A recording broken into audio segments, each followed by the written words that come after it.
10, 9, 8, 7, 6, 5, 4, 3, 2.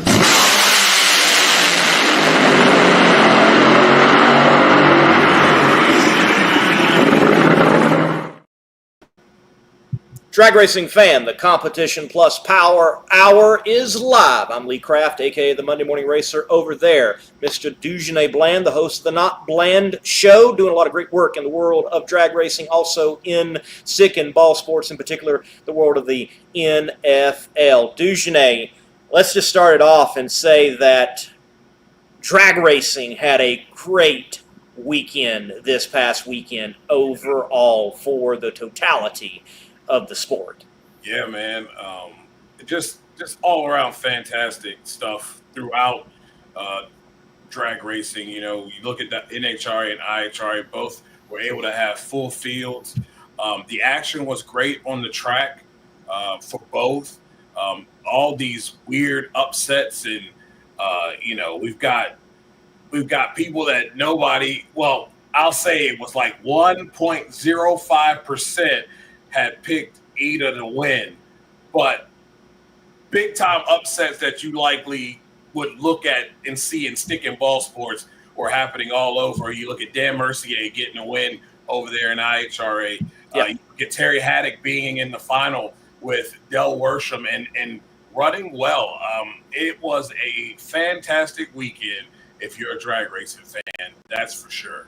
Absolutely. From Funny Car Chaos at Great Lakes Dragaway to what was happening out there in West Salem, Ohio, Durana Raceway 3 or 4 now, and former Gateway facility there in the shadow of the Arch of St. Louis and Madison, Illinois, to Bristol with big money bracket racing and the Flings and beyond. It was a great weekend for drag racing, a weekend in which that, honestly, if you're going to look at drag racing and you're going to think that it is struggling, that it is dying, that it's going away, you are just wrong.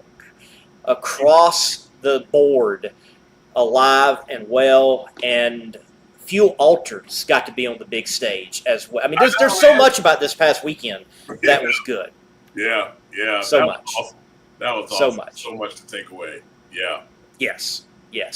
Well, Dugenais, look, we've got Ms. Zetterström in the green room. We'll take a break and go ahead and get her on and chat with her. She's no stranger to the show, and I know she's no stranger to your shows or my show, and good to always have her on and chat with her, and so much looking forward to chatting with her under these circumstances of, man, she had a very, very good weekend, and in particular race day there at Worldwide Technologies Raceway. And usually, because the show is presented by Weldon High Performance, we would take a break first with them. We're going to do that after having Ida on because, well, like you just said, Dugenais, she busted some brackets. So we're going to start off with Drag Race Bracket Bonanza, a word on that great game developed by Elin Warner, and that you need to fill in your bracket. Drag racing fans, check out Drag Race Bracket Bonanza. It's the free, family-friendly fantasy bracket game. Now, after final qualifying at every national event, you can fill out your bracket for all the pro classes. It's free, easy to click on your picks. If you need some help, just hit the randomizer button to fill in the blanks. It's for fun, stay engaged, and pick your winners today.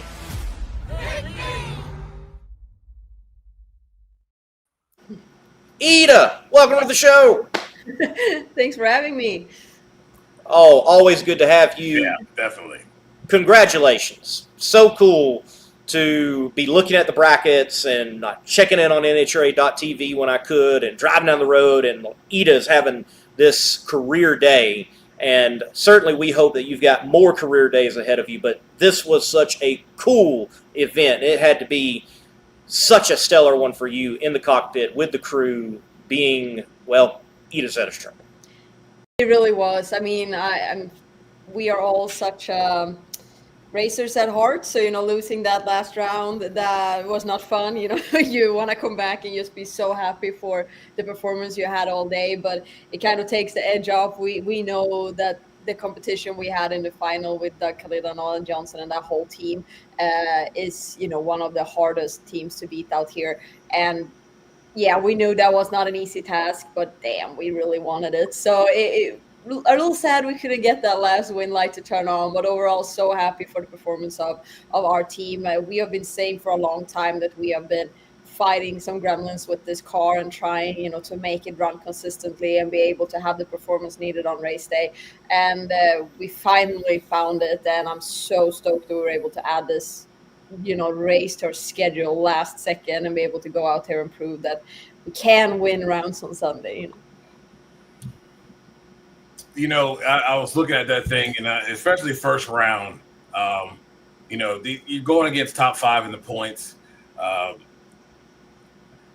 So the question is, and I heard this on the broadcast, did you react on Tony's car, or you just reacted because it felt like it was a long tree? I saw the tree and I left, but I was in there, and normally I'm not. Normally I staged super, super shallow, and that's the main focus, trying to always flicker the ball, be as shallow as possible, give as much of the ET as possible to the team to be able to have lane choice for the second round. If you turn our win light on, my mindset was a little bit different going into this. I did not want to have something in my head where I was way too focused on one task at hand. My main focus was just going out there, turning a win light on, caught a good light, going into stage. So when I staged a little deeper than I normally do. Not deep by the fact that, turning the top bulb on, but I was definitely chunked in there more than I normally am. And I was amped up. Like it was a lot at stake. I was feeling that we really need to turn on the win lights at this point in time. And I caught a way better light than I ever thought I, would do. And even if I wouldn't have been in there, this light would have been a great light. Really probably about the same light as you saw on Tony Stewart's side of the time slip. But since I was in there, it got caught a little closer, running a little too close for comfort with that trip zip. Obviously, you're not trying to go out there and run a 000, and if you are very, very shallow staged, you can't run that. I mean, then you guess before the light falls, basically. But no, I saw the tree drop, but I knew when I hit that tree that was the best light I've ever caught. I looked over at the tree and I saw that the red light wasn't on, and it's by that time it's game on. So kind of just hammer down. So yeah, we had the 000 against Tony's 26, and 26 is also that's just a phenomenal reaction time. Yeah. So I think even if I would have been super shallow, you would have seen 2 of the best reactions times you would have seen all race days. Yeah, some will say that you just did a bad job red lighting, and I'm like, win's a win. Like you did what you had to do to turn on a win light, and you did it. So, I definitely caught it closer to a red light than I wanted to have it. Like I said, if I would have been shallow, I would probably have had the best reaction time of my life, and I would have been very proud of it. When I looked at that, I thought, man, I gotta be a little careful with this right now. Either I gotta go back and stage really, really shallow, which is exactly what we did the round after. Main focus there was not reaction time. It was getting lane choice for the race team on the second pass. But that first one, when you're that amped up, sometimes you just it's really hard to do stuff like that back to back. We see some drivers do it. Like obviously we see Justin Ashley being a machine out there, and you can see a lot of times Sean Langland is also one of those that can turn those 30 lights on kind of back to back, but that is not super easy to do. But yeah, it's I've been working on my lights, and my lights were not bad for the rest of the race day either. It was just a little too close for comfort on that first one, but happy we turned it like that. Yeah, you guys had a really, really good race car from most of the day. I know in that final, especially with that light, if you guys could have duplicated that 380 you had, it would have been a very, very close one. With the light that you had, you might have been able to beat him on a hole shot. But what did it feel like going through the day? I know I talked to some racers, and sometimes once you get to a certain point, you kind of get this feeling that today's your day. Did you have that feeling after basically tattooing top 5 in the points? Yeah, I mean, coming back from that first round, we heard obviously a lot of people started telling me, "Oh, you get lucky on that one, obviously," and hey, that whole shot win, and I started thinking, hey, that was not a whole shot win, even though that was a 000 reaction time, but we ran quicker. Our team put Yes. down a better time on that board. I could actually have had quite a crappy reaction time and still won that race. So I was really proud of our team and the performance we put down on that run. The run after, main focus going into that run was getting lane choice. We did not really know how the track was going to act when it started getting hotter, and I knew my team could give me a race car that could be out here and run with the best. So when I lined up with the Kyle Wirtschel, that is not a team that we take lightly by any means. I mean, we know both Kyle's doing a good job driving that car, and Dama and the guys are tuning that machine to be really, really consistent and fast out here. But my main focus was staging shallow. I was not as amped up as I was on the Tony Stewart run there on the first one, but the shallow stage and having that being kind of my main focus was because I really wanted to earn lane choice for our team if we could. And we ran an 80 with a 2, and on the way back we saw Antron Brown win his round with an 80 with a 7, and that made us so happy knowing that we had lane choice going into the semifinals. That the lane choice might not have mattered, but you would rather have it than not have it. And it kind of just proved that we had a car that can run on Sunday with the best drivers and the best teams in the world out here, because obviously that run was second low of the session. And I think that proved a big point, running that in the heat and be able to really be there with the championship contenders and prove that we earned our spot for the semifinals. It wasn't by a fluke. It wasn't someone else, didn't make it or whatever it might have been. Like we ran for it and we earned it. Running with Antron Brown, obviously, region world champion, of course, it's nerves on the line. But I had a good feeling. I knew we had a good car. So my main focus on that one was just, do a shallow stage and hit the tree, because we know that Antron is one of the best leavers in the class too. And I was able to leave with him, and we couldn't get lane choice on that one. We were spinning a little bit down track. We had cylinders out and slowed down quite a bit. So we knew we lost lane choice for the final round against Doug. But overall, my car was the better car out of the two that lined up there. And again, that's a big testament to what we can do when our stuff is running the way they should and our team is going rounds. And we never had any problems during race day with being able to service everything in time or so on. We have not done 4 rounds on race day with this team before, but everybody acted exactly like they had. We just kept doing our thing. And I kind of went back to the mindset of how I drove when we were going rounds in Europe, how we drove when we were fighting for a championship. And basically every time I got in that car, I told myself that, I know what to do. I've been in this situation before.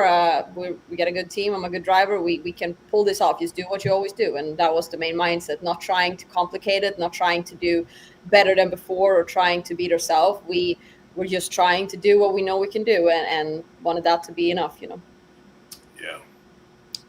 What was the lead up to this particular national event? And watching NHRA.tv, so you're getting what the words are from the announcers. I believe it was Jason Galvin mentioned that you, as being in the booth from time to time, hey, am I going to see you back here in the booth next weekend? And you're like, maybe, but maybe not.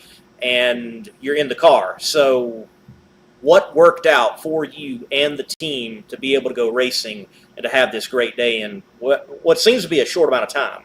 Yeah, that was a Joe Maynard decision. We found some things that we've been chasing for a long time when we were in Indy. Race day, Monday on Indy, we lost first round, and after that we actually found something that had been kind of haunting us for a while on the car. And when we found it, we knew we wanted to go test and see if we can figure out to get this car consistent the way it needs to be with what we knew at that point. So we actually stayed testing on Tuesday, and we ran really strong for the conditions and really consistent. And we told Joe, that we got a race car. Like, this is what we want to go race with. And we knew that our next race was going to be Dallas. But when we were in Charlotte last week on Sunday, Joe told me, he said, I want the car out before Dallas. Like, I want the car to make laps. And we started looking at what are the options, where can we where can we go race, where can we potentially go test, what can we do. And I had a little chat with NHRA too, and said that I know I should be working in St. Louis and be in the broadcast booth, but we might want to come and do this being in the car instead, bringing the dragster out here. And obviously they were very supportive, wanting to have the car out there as well. And Joe made the decision that let's bring it out to St. Louis. So we told our team and called our flying guys on Monday when the decision was made, and said, hey, we're going racing. So we were one guy short for this race, because obviously our flying guys, they have full-time jobs, and they normally need a little more time than 4 days to be able to swing that around with work and everything. But all the other guys, they made arrangements, and they came out, and we basically treated this as our first race of the year. That's how I felt. We had a team that knew that we finally had a race car that we know we need. We know that it's been frustrating for a long time for this team. It hasn't been able to pinpoint, that nothing has done anything wrong. We haven't been able to find exactly what it is that's been haunting us until this point in Indy, when we figured out that we got to do this to get the car to kind of act the way we wanted to. And now to see that it paid off. I know in qualifying, looking at the sheets, we were not in the top, and we did not look as strong as we wanted to. It was hot on Saturday. We ran, I think we were 5th low of the session in one of the hot sessions on Saturday, 2nd low in our lane, which is not bad, but we missed it on the throwdown session on Friday. So that's part of being a part-time team and not getting a whole lot of chances at those throwdown sessions the same way as the other teams out here does.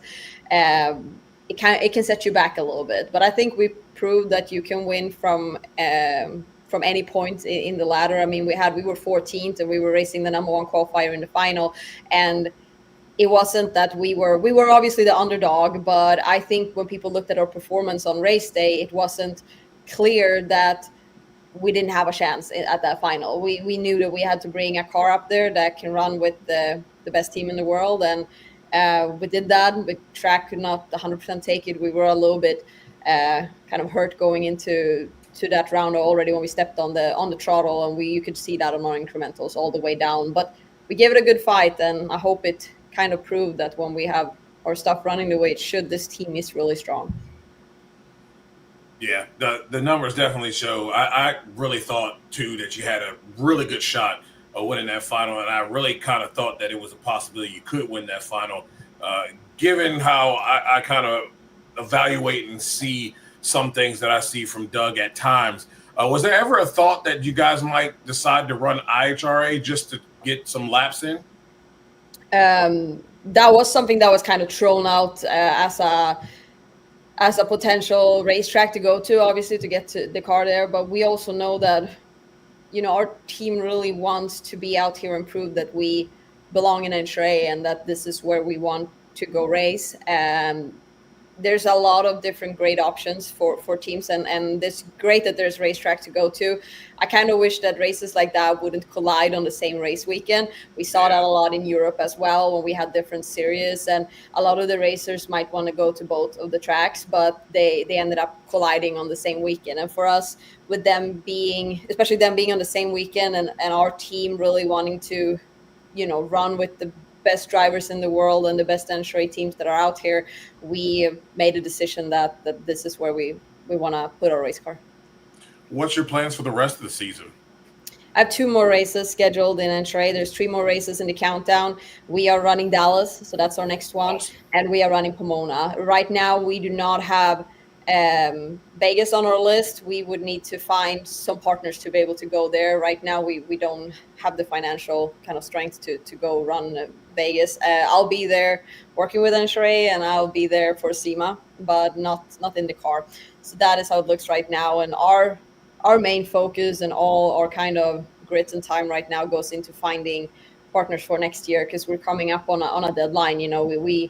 We got to make sure that we have partners to run the full season next year if we're going to be out here. And we're starting to cut it close, but everybody's working really, really hard to find that and be able to be out here next year. That is our main focus.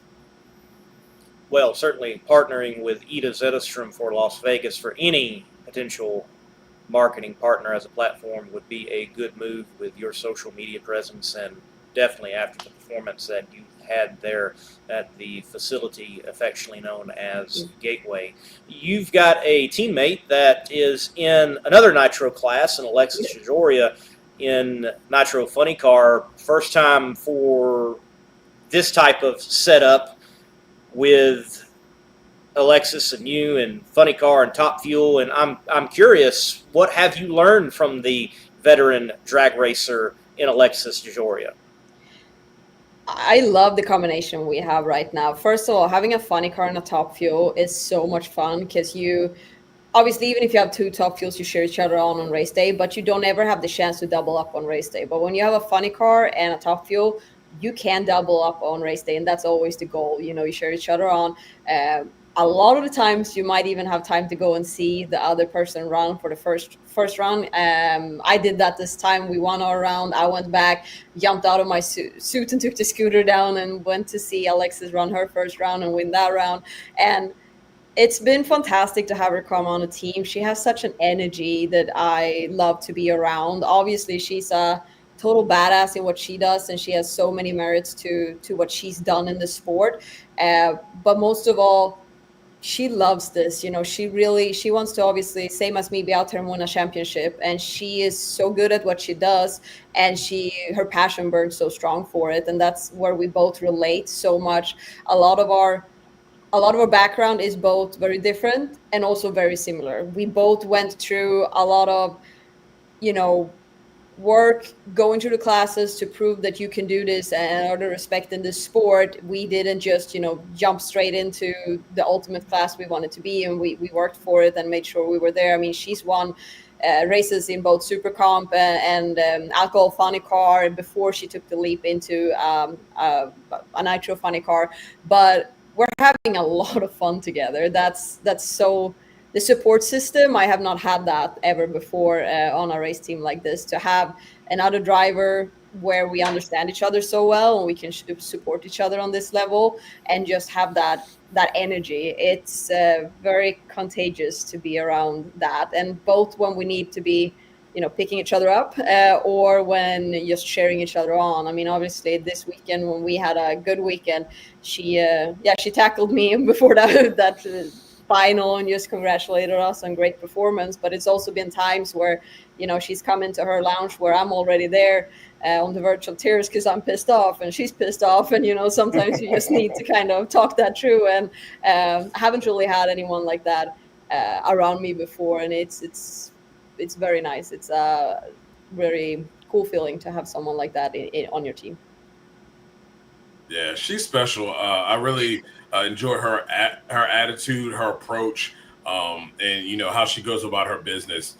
So yeah, it has been fun to watch you guys interact and through social. It's been really cool.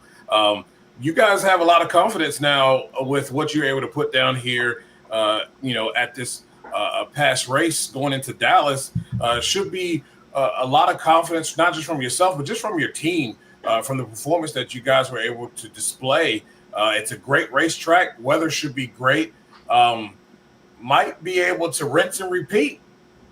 Oh, we're hoping for that. We're gonna do our very best. Absolutely. I know that John Schaefer and Tony is not exactly where they want to be with this car. They still feel like there's a lot left, potential to obviously run quicker and have even more consistency. We show that we can be quick on a hot racetrack, but we also want to be able to throw down when the conditions call for it. So we are definitely hoping for those throwdown conditions on Friday to be a chance for us to push. We still want to run those 3-6 second passes and be able to do that with the top teams and qualify top of the sheet. We are kind of sick and tired of qualifying 13th and 14th. We've done that a lot this year, and even on the races where we've been up on 8th or 9th, it's hard. We wanna be able to qualify higher, but most of all, I think it's the confidence for the whole team to know that we can go rounds on Sunday and that's not a problem. We're a strong race team with strong crew guys that really knows how to do this. We might not have gone rounds together like this before, but most of all these guys out here, they've won races before. Some have even won championships before, and everybody just kind of slid into that normal routine of what it is to go rounds on Sunday, and same for me as a driver. And I think this was the confidence boost that we all desperately needed. Losing so many first rounds definitely take a toll on a team, especially when you can't really pinpoint nobody did anything wrong. We just didn't win that. But to be able to know that we can do that, and we didn't get the easy rounds. It wasn't that we got lucky because everybody else smoked the tires or someone else double stepped or we got the really easy competition. No, we had to go through some really stout competitions to get to where we were. And I know how bummed everybody were when we did not turn on that last win light. And a lot of people might look at that and be like, hey, shouldn't you guys just be happy for the progress you made? But we are all people that want to win out here. It doesn't matter if you lose first round or if you lose in the final. It's all about picking up that wally, basically. So I know how badly everybody wants it. And I think that's going to help us. So before Lee takes over, I'm gonna make sure that y'all realize what they had to go through. So put some respect on her name. It was a 380 in the first round. Kyle Wartzel ran a 378 with a 9 in round 1. So stout competition coming into the second round there. Kyle Wartzel still ran a 388 with a 9 to her 380, and then you look at what Antron Brown ran. He was, I think it was like third best in second round with that 380 with a 7. Yep. So they were evenly matched coming into the semifinal round. We're talking about the reigning, defending, undisputed world champion here. And then you talk about the competition with Doug Coletta. So all that little talk that y'all talking, y'all need to go on and reel that back. Put some respect on Ida's name, please. Thank you. Absolutely. I saw that little message there from South Georgia Motorsport Park, and I just want to say that I really look forward to having that on the schedule next year. So I don't know if you guys remember that, but the first race I ever raced in America was South Georgia Motorsport Park on my super street bike. So I raced pro street bike there in 2018. So that track really it's close to my heart because I've been there before. I've raced there. I made my American debut there, and it's falling on my birthday next year. So I think that could be a fantastic weekend. Oh, that's going to be fun. Yeah. That's going to be fun. Yes. That's going to be a good one to circle to get another win. And hopefully it is another win and not just the first win. And kind of perfect to going full circle of starting my American racing career there in 2018, so to say, and then capping it off on my birthday. That would be perfect. So that'd be a fabulous story. And Dujane, to your point and how you broke it down, very simply, she beat, except for the last one, every car was higher qualified than her. There you go. Facts. Right. So Ida performed, the team performed, whatever you all figured out there at Indy, you've got it, and you're moving forward. There's another element to all of this, and your time now being dedicated and committed to a career in the NHRA in Top Fuel. You've been working with the NHRA on the announcing and on the interviewing, the multimedia side. And I've got to say, the first time that I ever interviewed you, your English was not bad, but from then to now, girl, you've improved. You're doing a good job there. And I can tell it's still a little bit uncomfortable, but you are doing a really good job. What's it been like working on the media side of things and asking questions and giving information, and what do you feel that you still need to improve, and what have you enjoyed about that? Yeah, that's a great question. I mean, one of the reasons why I said yes to that when I got the question was just like you said, it's a chance for me to obviously improve my English and get even more comfortable, on the mic. Obviously now I'm on the other side. I'm the one asking the questions. And in the beginning, that was all I did. I was in top end and I asked the questions, which sometimes can be a little easier because you can see the run, you can think of a question in your head and then you ask it. I've also done a lot of announcing in the booth, which in my opinion is a lot harder because everything is moving so fast, especially when we came to the 4 wide in Charlotte. Man, that was hard because it's 4 cars that you're talking about in a short amount of time. And you're also, you're next to the experts that do this all the time, that are, rambling off everything from sponsors and background for all these drivers and what they have been running and their qualifying position. I cannot remember that. My head is not, I can't be on the level that some of these announcers are in that regard. And what I've noticed is, obviously my vocabulary is not as wide as everybody else. I've gotten some people that start commenting online that I gotta use more different words. I can't say the same thing all the time, so I gotta start working a little more on that. Then that might have something to do with English not being my first language, so bear with me a little bit on that one. But I still get so nervous when I do it, just because I am so afraid I'm gonna say something wrong, or not be able to know what to say in that situation, pronounce someone's name wrong, or whatever it might be. So I still get very kind of jittery doing that thing, and especially when it rolls around. I've done a lot of race days in the booth, which is incredibly fun, but also very nerve-wracking, because that on race day everybody's watching, and for all these drivers, it's so important that they get it right. That's also been something for me. I want to be able to come in and give facts and tell things from my perspective. A lot of times Pro Stock is basically the only class I can't speak as much of from like a driver standpoint, because I've never been in a Pro Stock car. I've been around it. My dad's always been close to Pro Stock, and he raced a little bit in the late 80s. So I know quite a bit about the class, but it's the bikes and the nitro classes where I can kind of come with more knowledge and talk about how certain things feels from a driver standpoint. But I'm still so afraid I'm going to say something wrong and kind of piss someone off. So it's been hard, but I find it, I like the challenge. I also know a lot of people have told me, just like you said, my English has gotten better since I moved here. I still struggle with certain words. English has some things, I can't really twist my tongue that way. So English is the worst language ever. It's tough. I mean, yeah, I know when I came over here, I was told all the time I couldn't pronounce our main sponsor, Leatherwood, like the right way. And I also couldn't say names with the letter J in it. I'm still not great at that. So it's great when we have, Joe Maynard being our team owner, and we had John Schaefer is my crew chief, and we had John on the car. We had several. We had James around. There were so many people that their name started with J, and we don't pronounce it the same way in Sweden. So a lot of times when I said it, even my team didn't know what I mean. They asked what, and I'm like, well, try to tell a story, or say who someone is. And it still makes me a little. Yeah, I have a little hard time when people don't understand what I'm saying. I feel a little bad about that, but I'm doing better, I feel like, and I'm working on it. English is the worst language ever. Right? It's tough. It is so too many words that mean the same thing. Like, don't even feel bad. You're doing an excellent job, because it's the hardest language. At least I usually say nobody says my name right either, so maybe I could get away with saying someone else's name. Right. Right. There you go. No one says my name right either, apparently. I guess, yes. So, look, I've been speaking English all my life, and yet there's words that I have written off in my vocabulary, found the word that you can replace it with, and plugged it in. So you just find that. Look, don't ever lose your accent.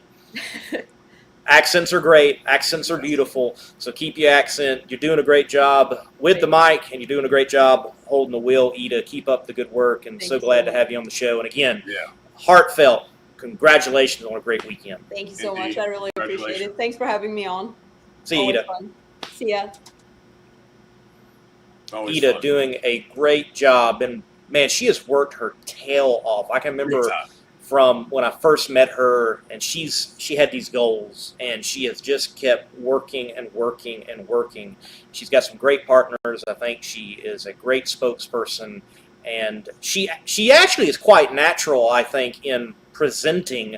When you hear her, even though I don't quite understand what she's saying in her native tongue, and she's doing media things, you can tell that she's not skipping a beat. It is fluid, and she's certainly going to get there with the English side of things and doing a fine job. And I think also she's going to be doing just fine in the future with the race car side of things. Glad they finally got that figured out. Teams coming together, that's the most important part. And, Tony said it before, it's really a small percentage of the driver, and the team is starting to come together and give her a reliable race car. And, the talent, we should already know that. I mean, she wasn't a champion in Europe for nothing. And to me, it's harder to be a champion in Europe because you don't have time to make up time to get points. You can't make any mistakes over there. You're like 5-6 races, and that year I think they had a race canceled. Yep. In particular, so it's good to see. Yeah, you don't have a lot of rounds, so she is certainly she's working hard. It's paying off, and she's taking the opportunities that are given to her. And so good to see her have that day there near St. Louis. Yeah. Well, someone that we're always glad to have the show on. Glad to have him on the show. That's TJ Zizzo. He's in the green room. We're going to take a moment and plug Weldon High Performance, the presenting sponsor of the Competition Plus Power Hour. We'll get him on. We'll chat with him. We always enjoy having him, and he was there at St. Louis as he usually is, and in competition, in strong form as he usually is, and we look forward to getting his breakdown and what they've got ahead of them for that Rust-Oleum team. Paint the competition red.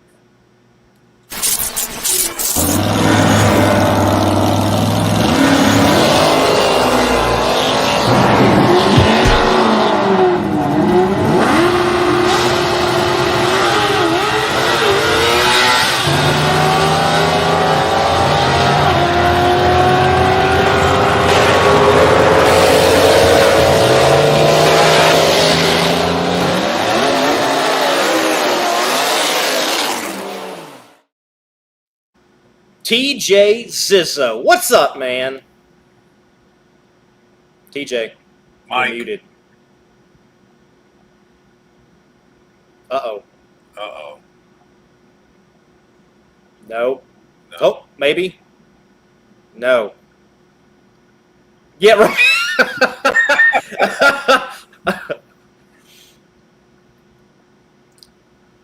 This happens, ladies and gentlemen. Always. See, the problem is, TJ, you're not in your normal spot. You're somewhere. Yeah. You're somewhere else. That's the problem. Nope. No. Uh-oh. Someone call IT. Have you turned it off and turned it back on? No, I'm joking. Why not? Oh, shoot. You can hear me now? There we go. Don't touch it. Thank you. You guys are right. I am absolutely not in my normal spot because I couldn't get my speaker to work. So I was like, okay. And I've been working my tail off all day. Like, I look good here, but if you look at my pants, they're dirty as heck. So I just slid in the front of my computer just to make this show, and guess what? It didn't work. So here I am in another office in our body shop. So all good. Yes, sir, it is. Man, good to have you. Always good to have you on.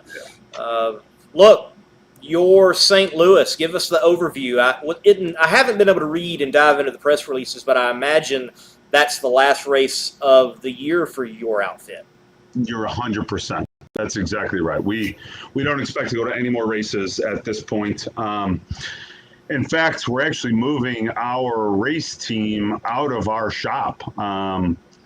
We are working very diligently to give us more room in our body shop. We moved to this facility. It's a 15,000 square foot facility. We moved our race team in here and our body shop in here approximately 8 years ago or so, and we are out of room. So we are going to park our semi across the street in a loading dock, and we unloaded our race car. We will at least keep our race car in our shop right now to work on that and work on cylinder heads and pistons and rods and stuff like that. But we really need a bigger facility. So we were going to blow out the back of our building. Currently, that's 15,000 square foot and put another 5,000 square feet on that. That was about $1.5 million to do. So we decided to scrap that project right now.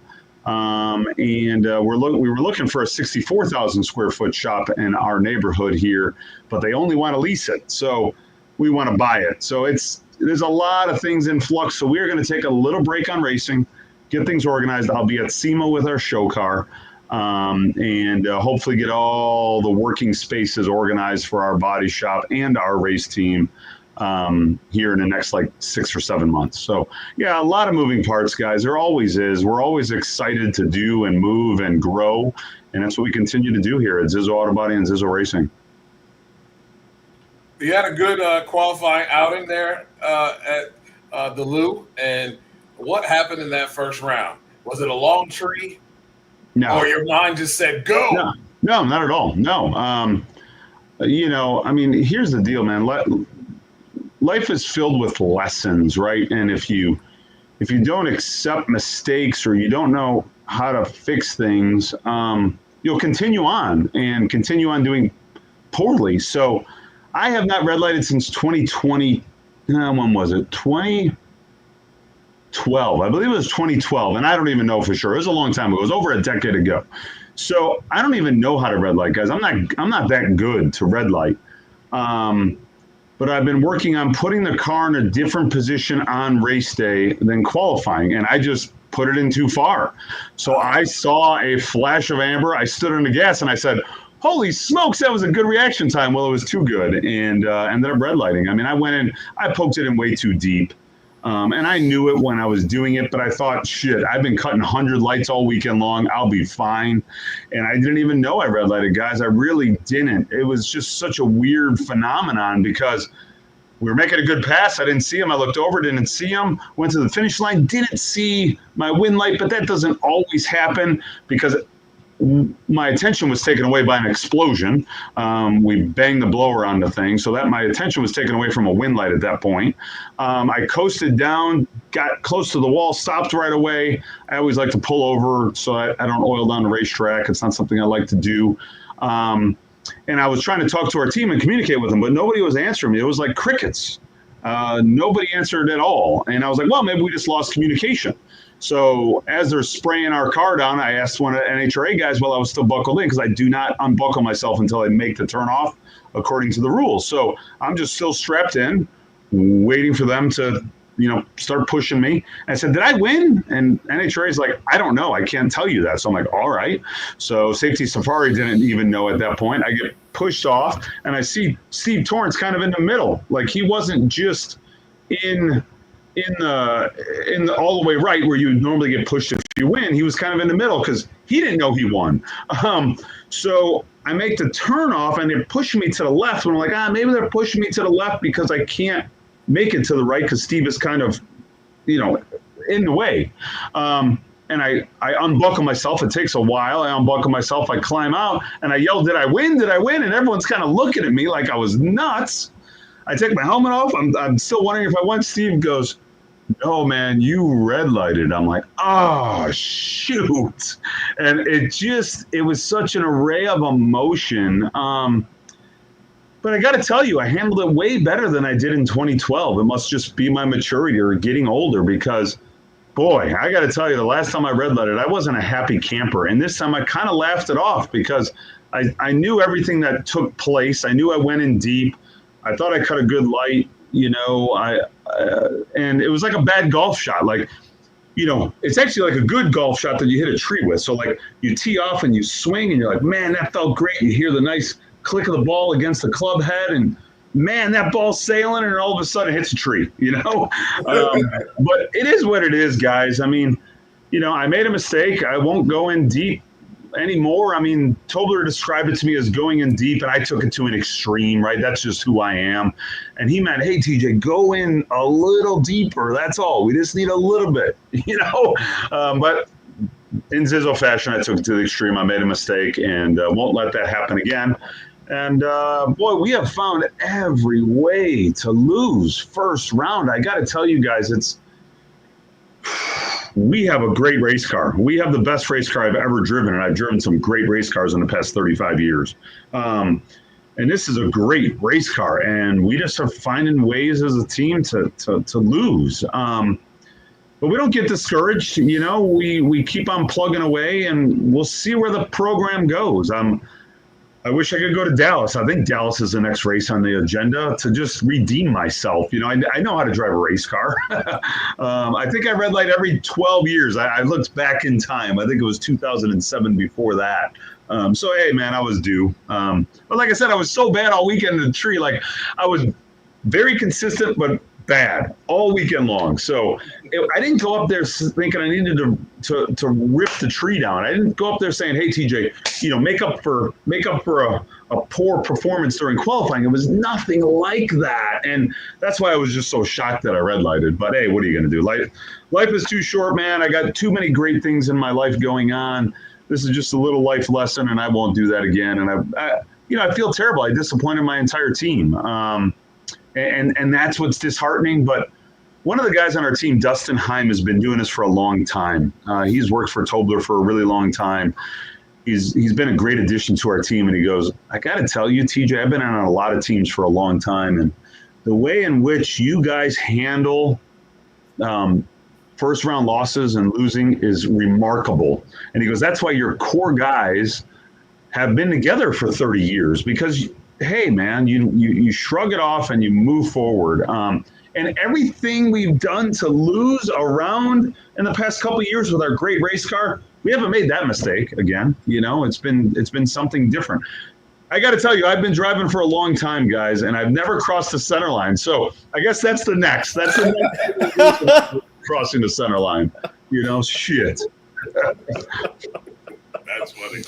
Man, well, TJ, we know that you all know how to win, and certainly the performance is there. It's all going to come together, and that NHRA Wally is, still out there, but I think it's closer than it ever has been. And certainly hope that it is soon for you and your team. But as you said, things are good for you, and it just sounds like if y'all are looking for a bigger space, that means that business must be extremely well and that you see an area and a place possibly to put a little bit more even in the race team and dedicate things and even up the ante for personal work and personal pleasure, if you will, going 330 miles per hour. Yeah, you are right. I mean, I'm very blessed, right? My dad and I are blessed. We're surrounded by great people. Our body shop continues to grow.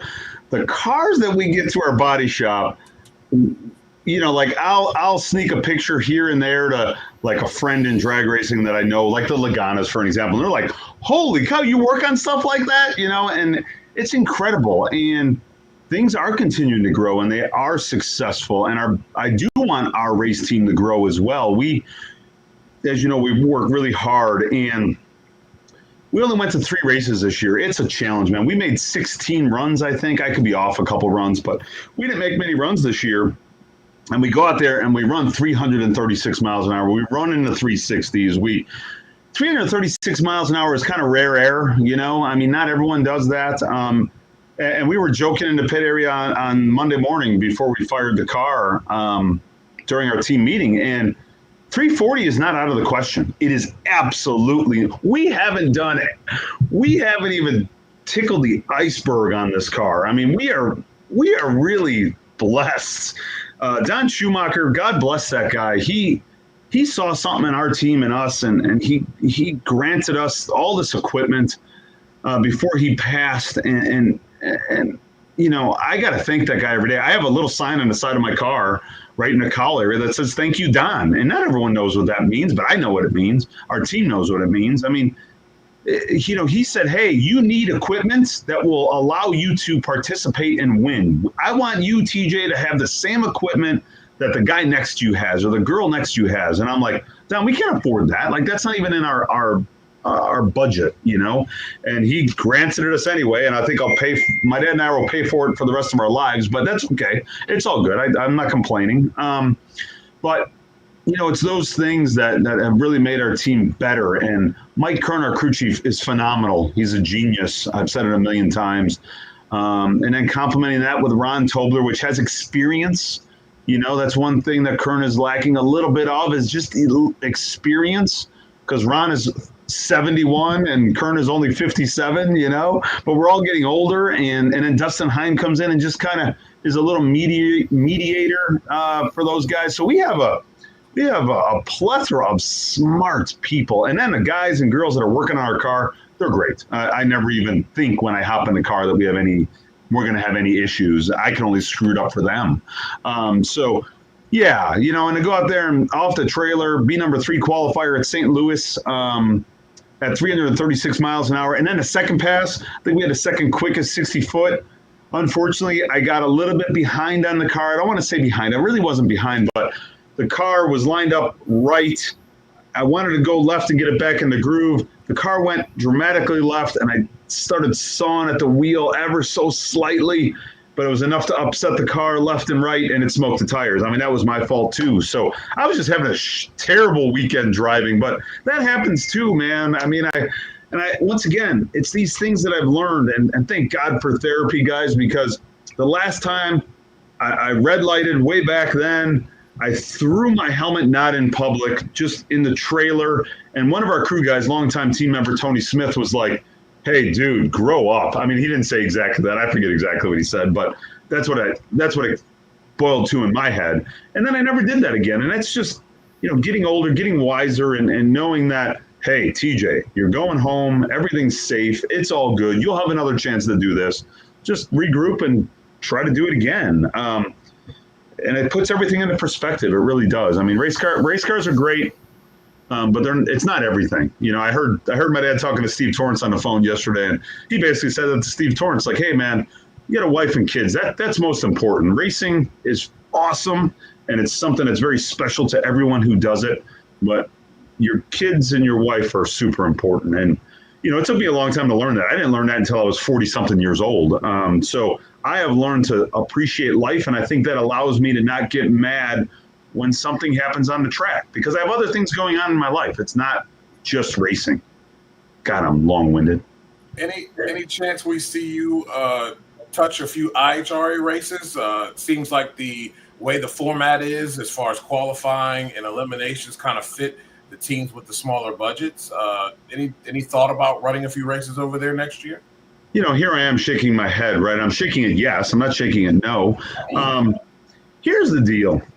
For my dad and I to pull this semi out, it takes hundreds of thousands of dollars to pull this semi out of our race shop, right?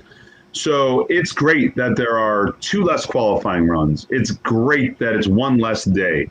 It's great that there's 1 less round of eliminations. All that stuff financially makes sense. Absolutely. But for us, it doesn't make sense yet because we can't find any marketing partners to go over there yet. And I say yet. I think I have watched almost every single race. I didn't watch St. Louis. I didn't watch Dragway 42 because I was in St. Louis, but I was certainly paying attention to it. I saw Dan Mercier go out there and kick butt. I saw Sean Reed do it the weekend before, or the race before. I saw Lex Yoon do it. I mean, it's great. I'm paying attention. Everyone in drag racing is paying attention to what IHRA is doing. We'll just have to see where the chips fall and how it all works out. But I would not be opposed to going there in the slightest if we were paid to go there, because that's the only way we could go. My dad and I can't afford to do this out of our own pockets.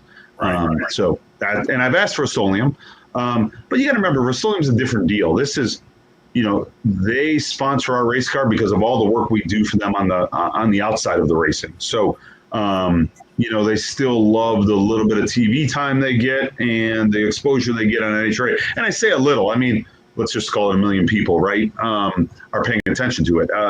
It's not happening like that at IHRA yet, but God, they're working hard over there. And last time we ran IHRA, we finished second. I mean, we won races over there. I have Ironman. I loved what I learned over there. It made me a better driver today.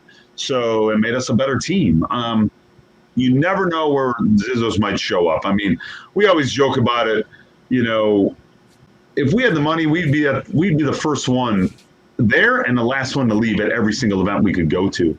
My dad and I love the sport. We love drag racing. Our team loves it.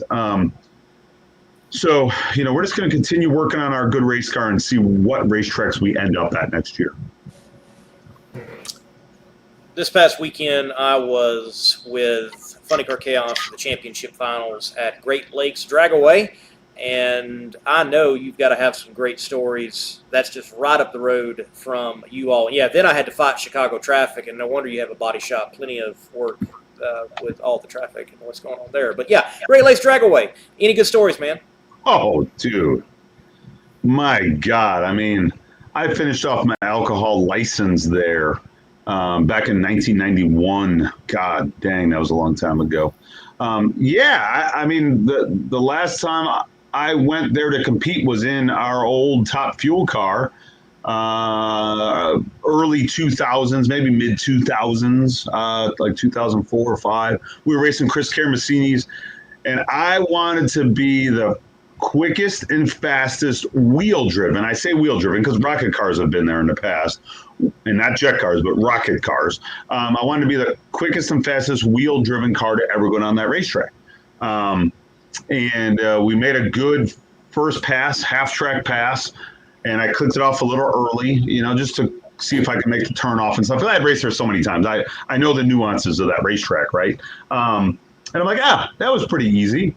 So we get up there to the next pass, and I'm like, all right, here it is.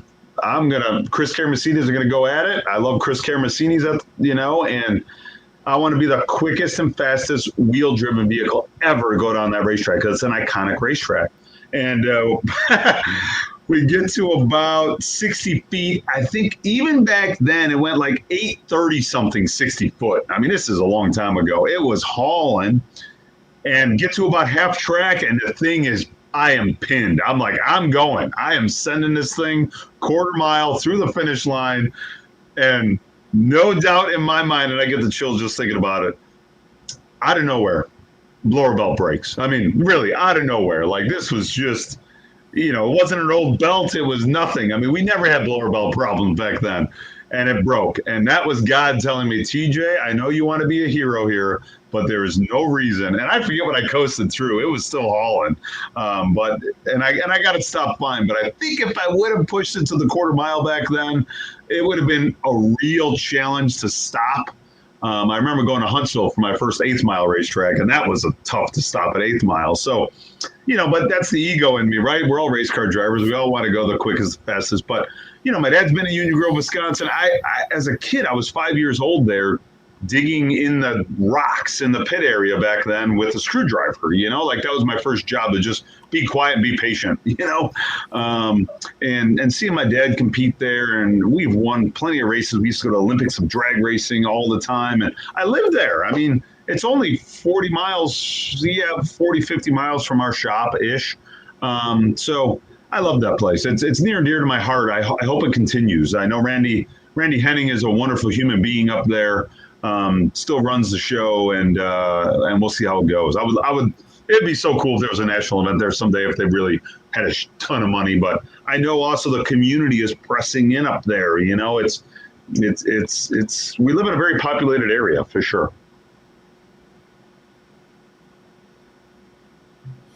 Yeah, pretty cool stuff. Man, My uncle was he does transmission work. So it interests me with body work because I had friends that do it. What is the worst that you've ever seen, and what was the time limit that it took to fix that? I take a deep breath because our body shop is not normal, right, guys? I mean, I'm just telling you, it's not normal. And I wish I was better with social media, and I wish I was better with websites and all that stuff. I don't show people what we do. And that's a negative. I really need to learn or hire. I'm doing a much better job of delegating nowadays, guys.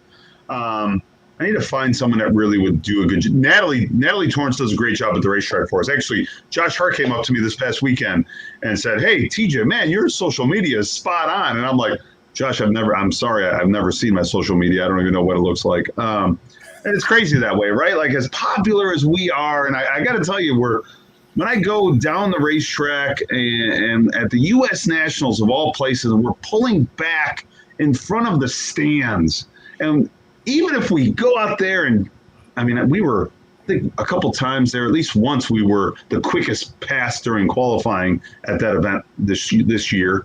The stands, everyone in the stands is standing in ovation and standing up and clapping and saying good job. And, God, if I was just a little bit better at social media, maybe I could find some money to go to more races. Anyway, you asked me about time frame. So our body shop's different. I always tell all our employees, there's no time frame here. Insurance companies aren't going to dictate time for us. Customers aren't going to dictate time. We're not Amazon. Things don't come overnight. We're not a fast food restaurant. If you want fast food, go to Gerber. We're not Gerber. We want to make sure things are as good as they can be. There's no such thing as perfection. When something gets in an accident, there is no such thing as making it 100% again. But it's going to be pretty darn close. It has to be Zizzo worthy when it leaves this door. We just got done with a $2.5 million Porsche, and it had to be Zizzo worthy. And when the customer got it, they don't live around here. When they received it, it was nice, and they appreciated it. And now they want us to work on another one of their cars. So, time frame. For me personally, I remember, and it was young in my career, right? Like, God, I've been doing this a long time. I went to college, got an engineering degree, and ended up working for my dad in his body shop. And it's afforded me great things. And we've been able to, my dad and I have been able to race continuously because of it. If I worked for an engineering firm, I wouldn't have been able to drive a race car, right? So I remember early in my career, I took apart, it was a Trans Am, like what do they call them? WS6s or something back in the 90s. Maybe it was early 2000s and late 90s. And boy, I had to take apart the whole dashboard. What a pain in the ass, right? So I took apart the whole dashboard. I forget why we even had to do that. If I had to replace it, maybe the airbags went off or something back then and wrecked the whole dashboard. And I remember being under that dashboard for like a week, it felt like. My neck hurt, my shoulders hurt. I was much skinnier back then and way more nimble in my 20s. I was definitely in my 20s when I was doing it. And I just remember going, man, I never want to do that again. And I am so thankful now that usually when a dashboard gets blown out of cars, they're totaled. We total more cars here at Zizzo Auto Body than any other body shop in the world. One, because we don't want to put a car on the road that doesn't deserve to be on the road. And two, we want to make sure our customers are super safe. And most body shops love big hits and they love big jobs. Oh my God, it's a 60 grand job. It's an 80 grand job. Give that to somebody else. We don't want to do that. I want to total the car and make sure the customer gets in a car that's safe. Anyway, but that's what off the top of my head, that's what I remember. TJ, man, look, thank you for the time, and we look forward to seeing you back out the track. I'm sure we'll bump into you at PRI later on this year. And SEMA. Yep. So keep up the good work, and we look forward to next time we got you on the show. We hear about updates of possibly new facilities, additions here and there, and y'all keep up the good work. And definitely looking forward to what might be down the pipeline of your hot rod. The Rust-Oleum Rocket always looks good. So can't wait for 2026. I got to tell you guys, I appreciate it. I appreciate the fanfare. I appreciate doing media like this. I'm sorry I'm at a different computer, so I think I got to look there, although you're up here and I really want to look up there. So I might be awkward on this whole deal. It's okay. But I got to tell you, Rust-Oleum Rocket will be back out next year. We're going to 2 races for sure, and I say 2. It'll be Chicago and Indy. My dad and I would love to go to 8. Our team would love to go to more to give us a better opportunity. I know Joe Costello on NHRA TV was, yelling at the audience like, hey, if there's anybody out there with money, Zizzo needs it. Guys, I appreciate what I have. I certainly don't like to beg for anything, right? I mean, I have a top fuel car. I shouldn't be begging for anything. But if there are any corporations that see what we do and see the Zizzo brand is really badass, you can always reach me at my personal email. It's tjzizzo317@gmail. tjzizzo317@gmail. I had Steve Johnson call me today. It was wonderful. And Steve Johnson's a blast. And he goes, hey, TJ, you had no place for someone to reach you if they wanted to reach you, But that was the conclusion for right this moment. Like I said, I got to get social media a little more organized as far as me doing it or at least understanding it. And our website and a place to reach me. I'm old school, guys. I just work. I mean, that's why my pants are shredded and dirty because I'm just a worker. That's all I am. Every day I go to work. I don't have to show anybody what I do. I'm actually doing it. That's the difference. Well, TJ, keep up the good work. And We'll find you somebody. Whatever pancake batter you use, Best Yeah. They need to sponsor you. That's what we need. We need the pancake card too. That'd be great. Yeah. We reached out to Bisquick. I used to use Bisquick, there we Bisquick go. all the time, right? And we reached out. I believe who owns that? Is it Procter and Gamble? I forget what it's not P&G. It's someone in is it General Mills? Whatever. I reached out to them and never got a response. You know, like I wasn't making. I'm not making pancakes for that. I'm making pancakes for the fans. But like that would have been perfect. And it's those things like, you know, everyone has great ideas and I love that, but it's how do I take the time to make sure it works? You know, I look at the body behind you and it's Redline. Well, Redline's one of our marketing partners. They're fantastic. I mean, sometimes our engine runs great when there's no Redline in it, meaning maybe it was dry once, you know, like it's these things that like Redline oil's bad to the bone. Like it's a great product. And, you know, there's so many other products we use in our body shop that people say, why don't you reach out to 3M or PPG or whatever? I'm just giving names. But, you know, that's time consuming, guys. Once again, I have my boots on the ground all day long, you know, either trying to pay bills or trying to make businesses grow and all that stuff. And to make racing grow, I know I have to spend more time. But maybe I just delegate and hire someone to find money for us. You know, my dad and I, we feel if we went to 8 races a year, we could then truly win. I mean, it takes us a race just to figure out how to start the thing again, right? But that's not true either, because then we go off the trailer and go number 1 qualifier. So, you know, we just need more races, guys. But I appreciate it, man. Thanks very much. And do look. Go out there and keep on looking. I would love it. TJ, man, we appreciate it. You have a good night. Thank you, brother. TJ Zizzo, always good to chat with him. And, man, you know, every time we have TJ, love having TJ on. Such a great character, good guy. I love his perspective that they love racing, they want to race, but they've got a successful business. Like they, you know, I think sometimes in life, sometimes in fandom too, people watching and media sometimes, we can be guilty of this. We will portray success as something only on the racetrack and the results therein. And that's not the case. Right. They've got a very successful business. They are doing very good work, high-end work. You know, TJ talking about, you know, we don't show it. Like there's some things they can't show of the work that they do. It's that high level.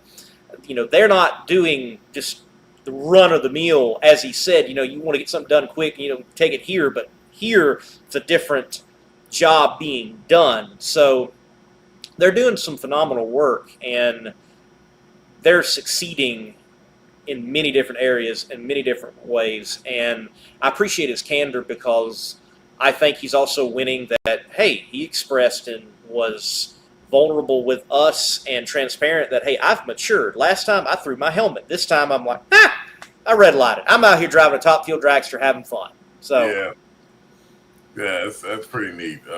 And he's always like really open with everything, and it makes him a really good interview. And I think you can see why the fans really latch on to them.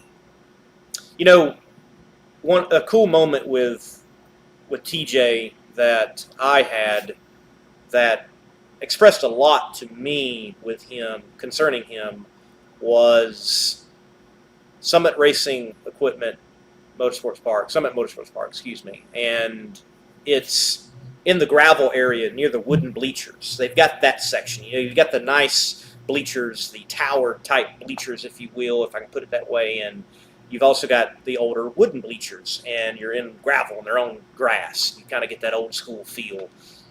Him and his family, they were down there watching drag racing. And I'm like, that's cool. Here's somebody that, like, he's not just invested like I'm just here to drive my car, but enjoys racing, enjoys the sport, and wanted to capture it and take it in, and also right there with his family. And that was cool. Definitely neat moment there. So TJ's class act. I really enjoy having him on the show. And yes, it would be great to see them have that presence of just like at least 8 races, if not more, and they would certainly win. It is a challenge, though, to come out and attempt to perform, and you don't have that many races under your belt. And that just goes to show that if they had those 8 races, I think they'd be winning an amount of those 8 races, because when they do come out, they perform. Yep. Yeah, they really do. And it's something I learned about them, like, I think it was about 10 years ago. That was when you had to go to like the black trailer to get your credentials, and they were standing there, and I was able to have a conversation with them, and I asked them, how they were like so good and seemed to be so well prepared when they showed up to a few races a year. And he just said it's because they prepare in the shop before they ever get to the racetrack, and they do that and work on the car and do that on a regular. And it made a lot of sense. Not a lot of people have that opportunity, but if you want to be and maximize your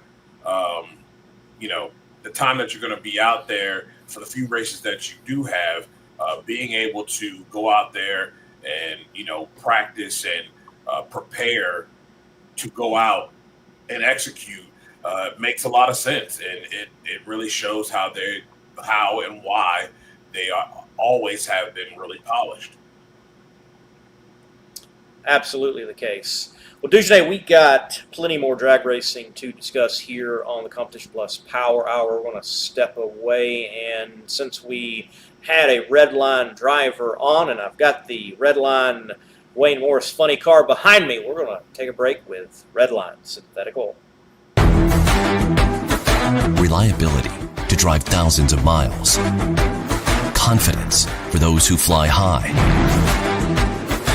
Redline oil products give you the power to crush the competition and a track record of being the best. Redline oil products. You push it to the limit, we'll protect it. As we started the show here on the Competition Plus Power Hour presented by Weldon High Performance, what a great weekend, and I think a statement weekend, not for the NHRA, not for IHRA, not for any other group. What a statement weekend for drag racing. Yeah, a huge weekend. A lot of great, successful racing going on. If you wanted it, you could have it. It was available. And to be able to see,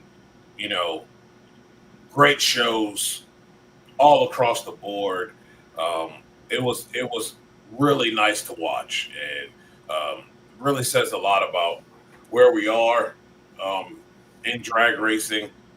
It says a lot about the importance of the rising of another sanctioning body, and them giving others an opportunity and a place to race. I mean, we saw fuel alters on a grand stage and be showcased, and it was really cool to watch. Like, it's just a different flavor, and it came off really well.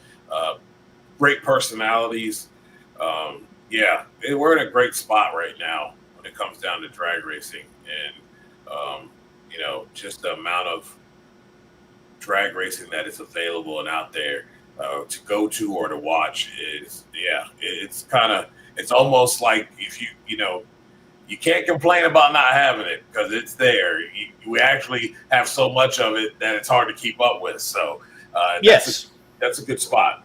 Yes, it's very challenging to keep up with all of it. And, I can remember I had a Between the Slicks episode, and someone was like, you need to get more bracket racers on. And I'm like, I got nothing against bracket racing. Bracket racing makes up a huge portion of the sport of drag racing, but I can't cover everything. Yeah. And, speaking of bracket racing, you had the Flings this past weekend. They got their own YouTube channel that's like 8,500 subscribers, and it is streamed.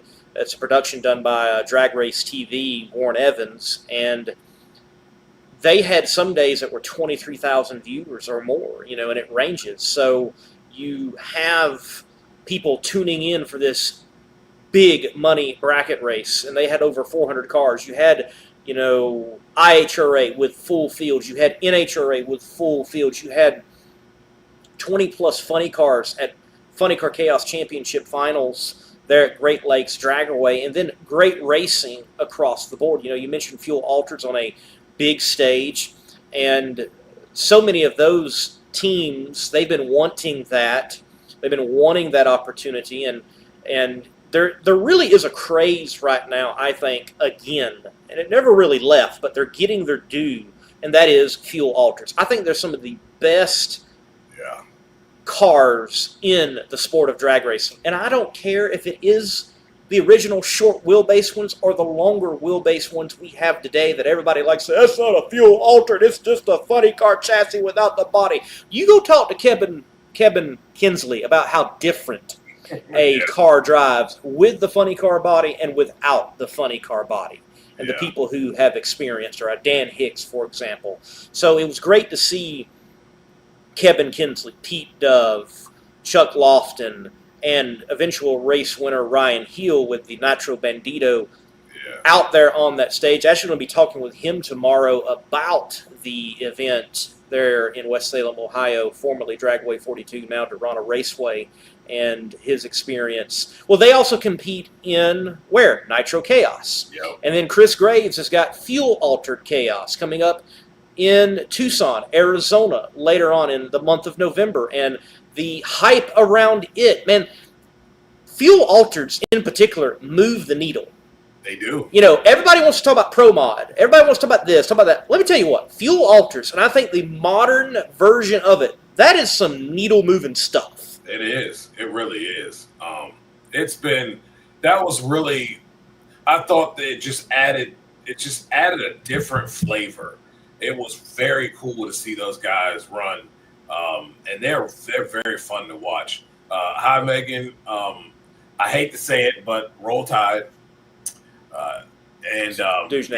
Dude, you do not have to give that. You do not. I'm giving you the pass, man. You do not have to give that. They're owed it. we stunk. They beat us. Roll Tide. It won't happen again. So there we go. There we go.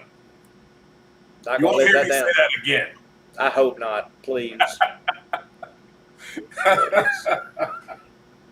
Oh man, but yeah, I love Fuel Altereds, man. It is a very nice touch, and I hope that's something that sticks around and that they keep within their repertoire. That's good. That's good for business. I absolutely agree. I mean, Dugenay, you have heard it so many times. You're probably tired of me saying it, but the IHRA, I think, to be successful, has to do what? Be distinct. And I have connected those cars with that distinct factor. Okay? Modern Fuel Altereds are just flavorful enough. If you want to say that Nitro Funny Car and Top Fuel is sweet, well, they're the sour. Okay? Or the salty, however you want to put it. They are that in the nitro combination. And Megan Kraft, this is a drag racing show, not a college football show. Okay, let's roll on. The University of Alabama probably does have a drag racing program, but it doesn't win, I imagine, because I've never heard anything about it. So we're just going to continue to move on. I do know that Clemson University does have a drag racing program, and they have one because they have automotive sections. So I'm just throwing that out there. Nonetheless, the sport of drag racing had a great weekend this past weekend, and Funny Car Chaos there at Great Lakes Dragway, great show. Yeah. We had over 20 funny cars in competition, and Dugenay, going into the event, we had like 5 or 6 cars with a mathematical chance to win the championship. 2 tied atop the leaderboard, 1 only 8 points back, with an opportunity to gain that much more closer on the competition because he was still in the wings waiting to finish a final round that was not able to be completed at Byron. He goes on and Brian Lewis, and he wins that. He basically ties it up too. So we essentially go in with like a three-way tie into round one. And oh, by the way, Keith Zimmerer is in the A field. Brian Lewis is in the A field, but Justin Herbst is a competitor in the C field. And they're all going for the same championship. So try to put that into perspective, that your competitor you may never see. And in fact, that was the case because they're in two different fields. And guess what? Brian Lewis goes out round one, but Keith Zimmerer goes all the way to the final. Justin Herbst goes all the way to the final. So the championship battle went down to the final round. And oh, guess what? If they both won, everything in the rule book stipulated and outlined would still have been a tie. Wow. Yes. That's how neck and neck this battle was. Until you took it to the last part, and that was the points the previous year, and it would have been Justin Herbst. Man, that's crazy. Wild. After so many races, a drop, and then it comes down to the final. Well, we didn't need a tiebreaker. Justin Herbst wins his final. Keith Zimmerer loses to the 2023, if I remember correctly. Yes. No, 2022 Funny Car Chaos champion, Kirk Williams, who finally gets back into victory lane, and Justin Herbst's first ever C-field competitor to win the Funny Car Chaos Championship. So we've had competitors, obviously, out of the A field, now the B field, and the C field to win the Funny Car Chaos Championship. That's wild. That's wild. That's wild. The point system. That's the point system you want to. That creates drama. I think right now, with what we have right now in NHRA, right now for the most part. In a lot of classes, it's a 2 to 3 horse race. So now the question involves, does the countdown really work? Does it even matter? Would it have mattered, or would it matter if you just went back to the old days and no countdown? Because right now, you've only got, in a lot of classes, it's a 2-horse race. Top Fuel, I think it's Top Fuel. Top Fuel it's Funny Car that might have gotten interesting. Matt Hagan made it interesting by getting a win. So now you've got at least 3 involved in that race, right, possibly with Jack Beckman and Austin Prock. But right. So Matt Hagan, 20 back now. Yeah. Jack Beckman is 65 back. Ron Capps is 125 back. Daniel Wilkerson, big move for Daniel. Now I'm seeing it. Yeah. 137 back. Then Paul Lee, 158 back. So, yes, effectively a 3-horse race. Ron's got to have some exceptionally good weekends. He's still in that points and a half, considering Pomona and things of that nature, and if someone's bad. But nonetheless, it looks like it's a 3-horse race with Austin, Matt, Jack, as you were alluding to. And I have to agree with you. I think right now, you look at the other categories, it's the Doug and Justin show in Top Fuel.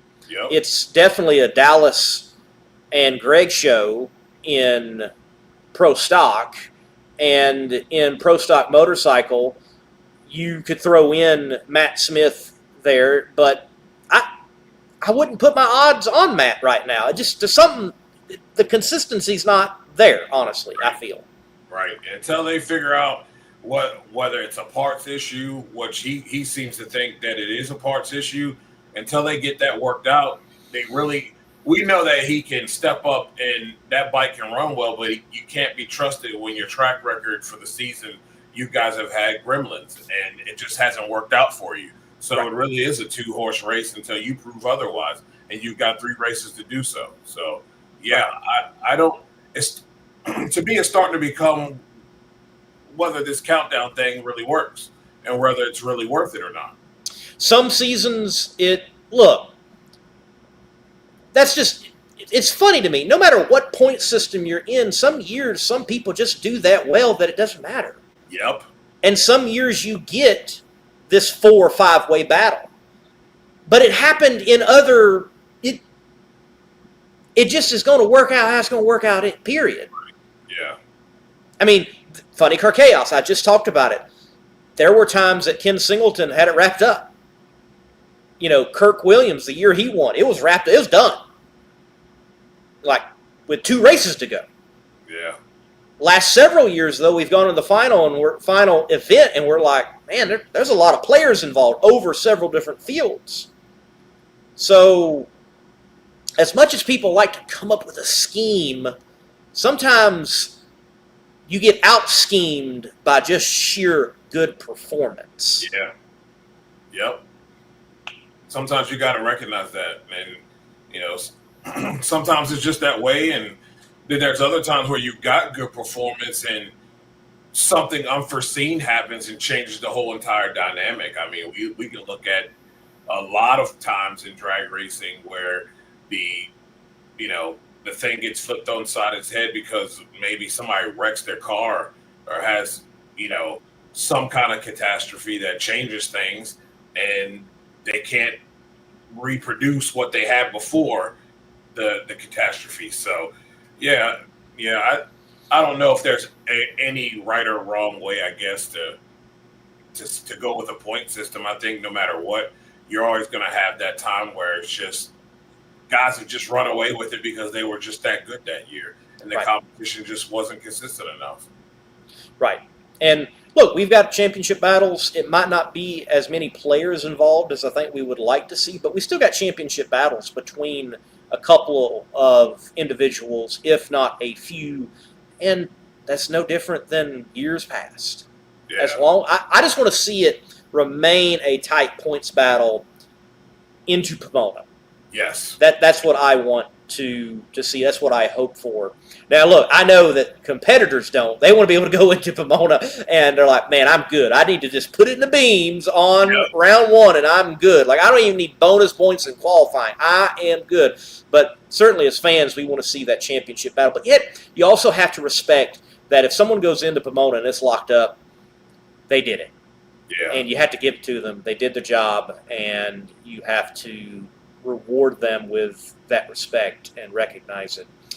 And, Dujanay been saying, and I just got to say again, that to all the players involved in drag racing, congratulations on a great weekend. Yeah. We had full fields with the NHRA, and then you got a sellout on Saturday. And, Worldwide Technology Raceway on the drag strip side doesn't have the most bleachers of any drag strip, but it certainly doesn't have the least. No, it's a good bit now. Yeah. There's a lot of people you can fit into that place. And you have the IHRA going into Dragway 42, and not that it was a bad facility, but it was a facility that certainly could have used some upgrades. They're doing that, and they're going to continue to do that. They have a successful event. Yeah. And you have Funny Car Chaos at Great Lakes Dragaway that I was able, to see myself. Was it packed? No, but it was a good crowd. Yeah. And I'm just talking about the events that I know easily at hand. Like drag racing had a good weekend, and it's had good weekends in the past. It's going to have good. I think the next weekend after, ahead of me is Mid-State Dragway and the Nitro Chaos finale, and then down the road Gulfport Dragway with a double header weekend for the Southeast Gas Association, first time ever. Look, I think drag racing just isn't dying. It's not. It's doing well. I love what Clay Milliken said in that Top End interview that certainly has gone viral now. He looks in the camera, and I'm paraphrasing. He's like, what's wrong with you people? Drag racing's alive and well. You just get off your keyboards and come to the track. Yep. Yeah, it's a lot, man. I honestly think we're in a better place than we've ever been, to be honest. I agree. Everybody, talks about the good old days and all of that, and those times were fun. But I believe when you look at the different spectrums of drag racing that we have, from drag and drive to your bracket racing to your back of the track racing, it's just so much, and people are showing up. They're racing. People are showing up and, being spectators. we're in a really good spot right now, and I really think drag racing is at its best that it's ever been. And when it comes down to people showing up to tracks and all of that, it varies because of situations and times of year and all of that. Everything ebbs and flows, but when you look at it in totality, we're really in a good spot. I mean, this isn't I can't remember I can't count how many times they've had a sellout. NHRA's had a sellout, but they had a sellout in Gainesville first race of the season on Saturday as well. If you are avid drag racing fan and you understand NHRA, for the most part, Sundays have never been great, because at the end of the day, if you listen to some people, and my uncle was like that too, and those who would attend, they were like, well, we go see Friday and Saturday because at least I know I get to see my guy go down the racetrack. I did it all the time. I only bought tickets for Friday and Saturday. Most of the time it was Saturday because I knew I'd get to see my guy go down the racetrack, make 2 passes at the very least. Sunday's never been a well-attended thing. Some places it does better than others, but for the most part, I don't think you can sit here and do a full gauge on an entire event because of one day. There's so many things that go into it when it comes down to that. Like I know people talk about ticket prices, and I think at some tracks, yes, they could adjust them. But when you're looking at the entire landscape of sports today, it really ain't bad for what you're getting. Go try to go to a NASCAR event, and guess what? You're not talking to any of those drivers, nor will you see them do any type of work on any vehicles, because unless you're willing to pay hundreds of dollars, you're not going to get a chance to see that. Go find a ticket at a sporting event, NFL for that matter. Go look at that. I mean, right now, go look at predetermined sports in WWE, and they're darn near Super Bowl prices now because of TKO. So there's a lot of talk about ticket prices and all that with drag racing, but man, it ain't that bad when you're looking at all these other sports and their ticket prices. It's not that bad for a family. It's pretty good, and for what you get for that dollar amount is pretty darn good. Pretty darn good, especially in drag racing. Yes, the NHRA, there are some pricey tickets. Like, I think Pomona's a bit pricey when you factor in paying for parking and then the value of that parking and then some Pacific of the food options. Was high too. Yeah, it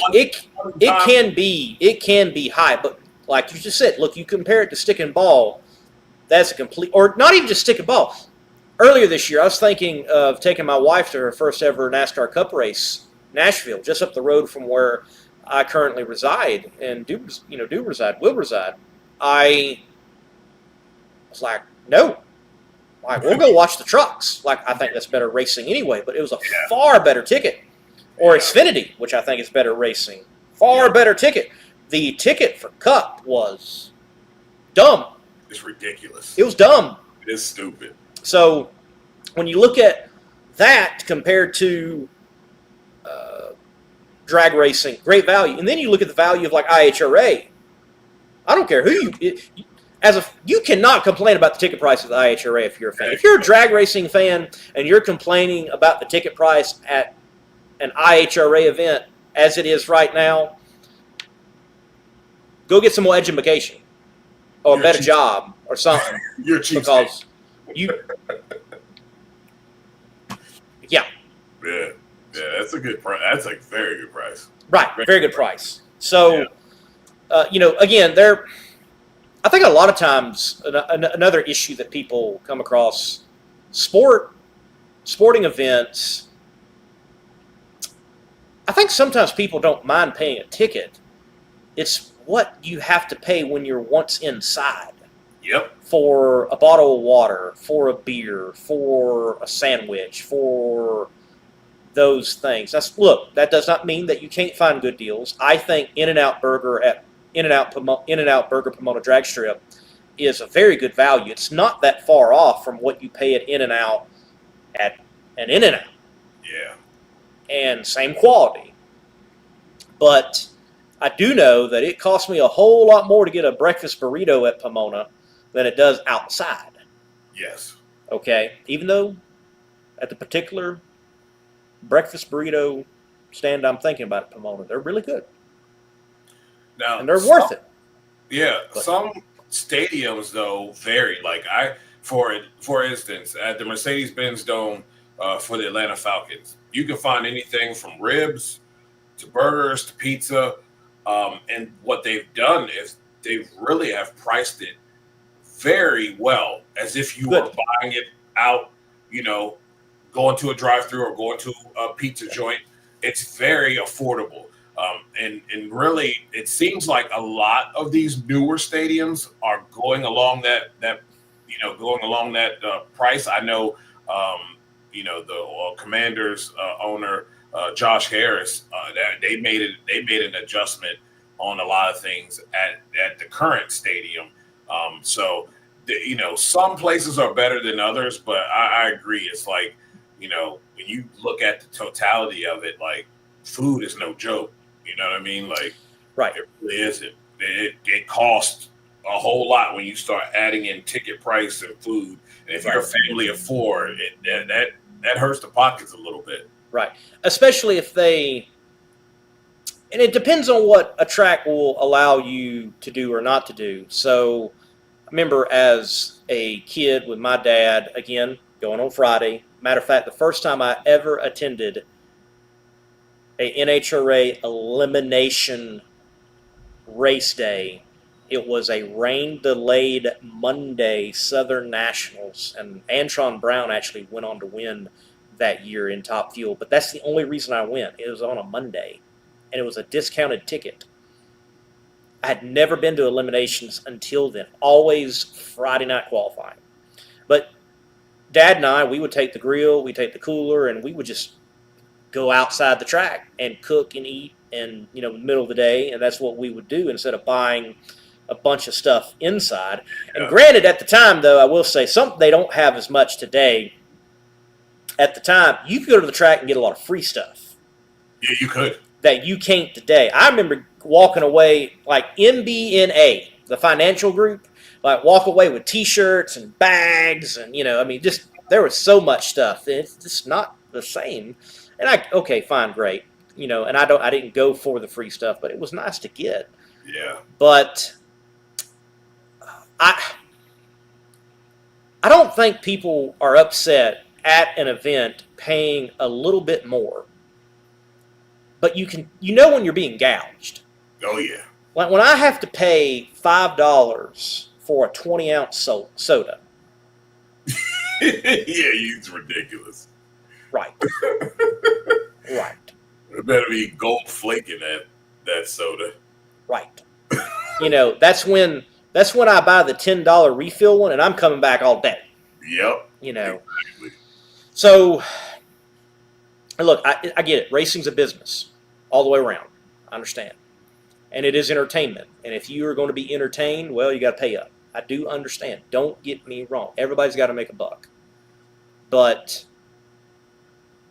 it still has to be economical for fans. Yeah, for sure. Or you're not going to have fans come. Yep. That is the key. Yes. Yes. That's the key. Especially in this economy, the way things are now, the expenses of hotels and things of that nature. Yeah, you definitely got to price yourself right, because you will price people out, and they're just like, yep, can't afford to do it. Right, right. Overall, great weekend for drag racing. You mentioned, I think so far this year, I very well may miss one. We have had sellouts at, when I say, and again, sellouts is usually pertaining to a day. It's typically Saturday, honestly. Yeah, typically. But Gainesville, like you mentioned, Phoenix, yep, Maple Grove, and St. Louis. Yep. I think those are the ones that have experienced that. Again, though, Jacob, who is, behind the scenes hitting the buttons for us, and again, thank you for that. Jacob helps us out and just be able to think, chat, and continue with the flow. Remember, folks, drag racing attendance isn't accounted just by one day. Right. It's over. So keep that in mind. That's another thing. You have a sellout on a day, that's also thrown into the total number of a weekend. Mm-hmm. So remember that. And I look at this weekend and I think there are so many positives. Yeah. There are those that they say that the people who I've heard and I've had discussions with people that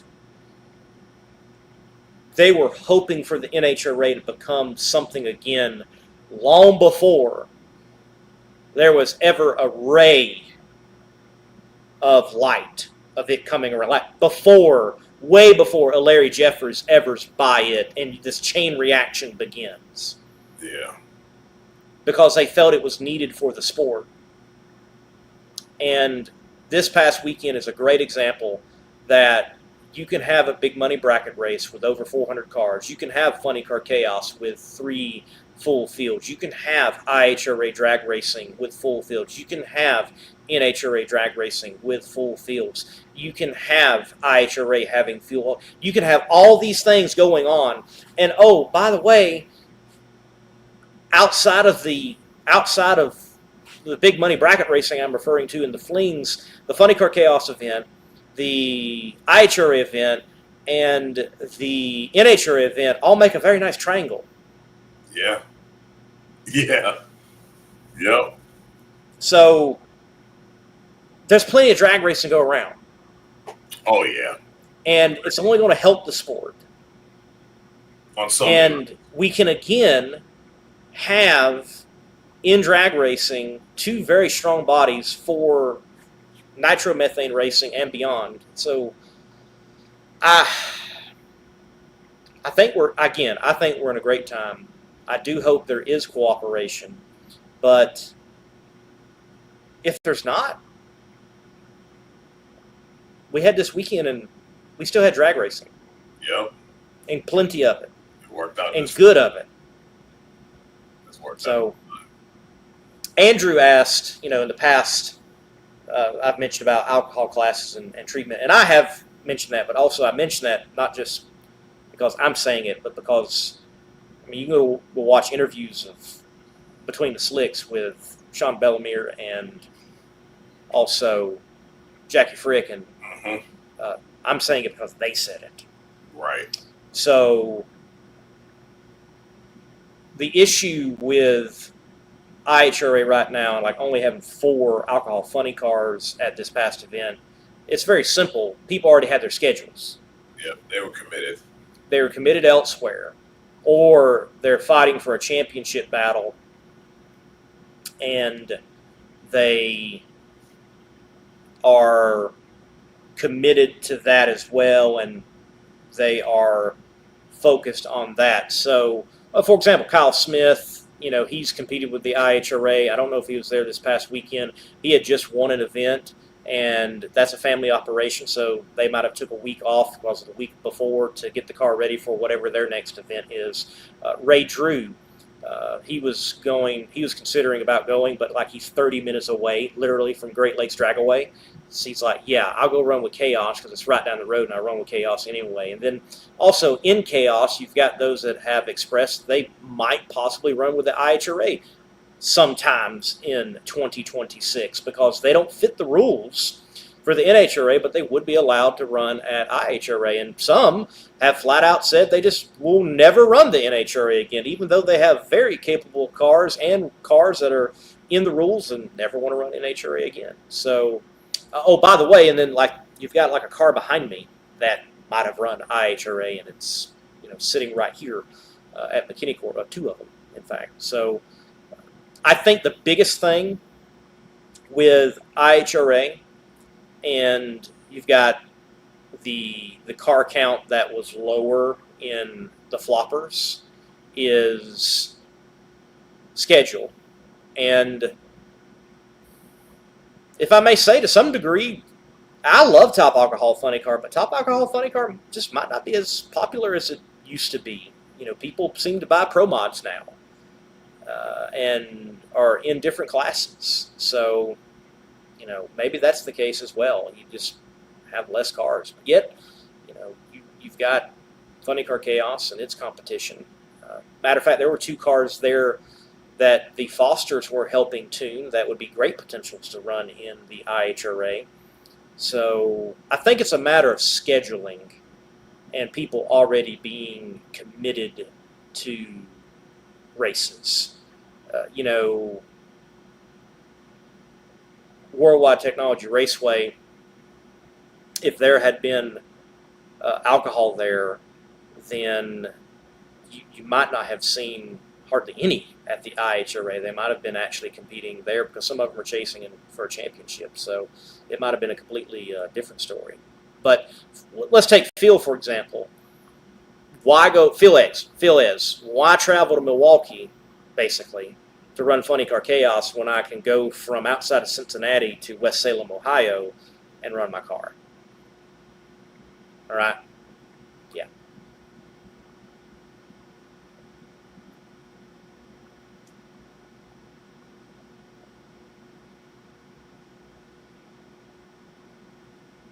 Are you muted, Duchesne?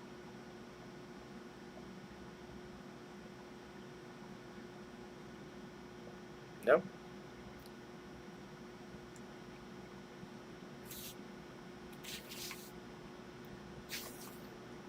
Good. Am I having technical difficulty? I don't know what's going on.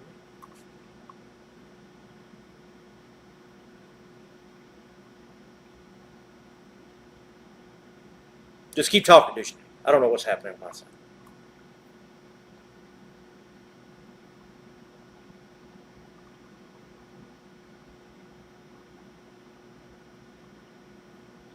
Someone's having technical difficulties. I believe it might be me.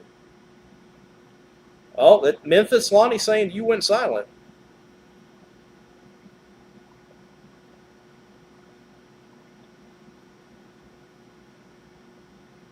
Interesting.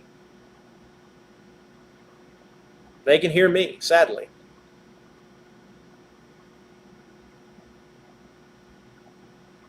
Uh-oh. Oh.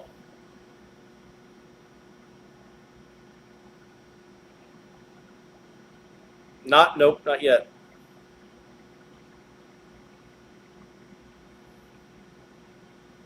Well, this is what we're going to do. In a situation like this, we're going to take a brief break. We're going to allow Dugenet to work on the technical difficulties. And oh, hold on. The mic just popped up. No.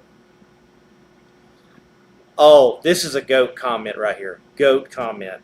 NHRA Tech Department has seized his mic. GOAT comment. That's funny. Oh, we got him back. Funny. We got him back.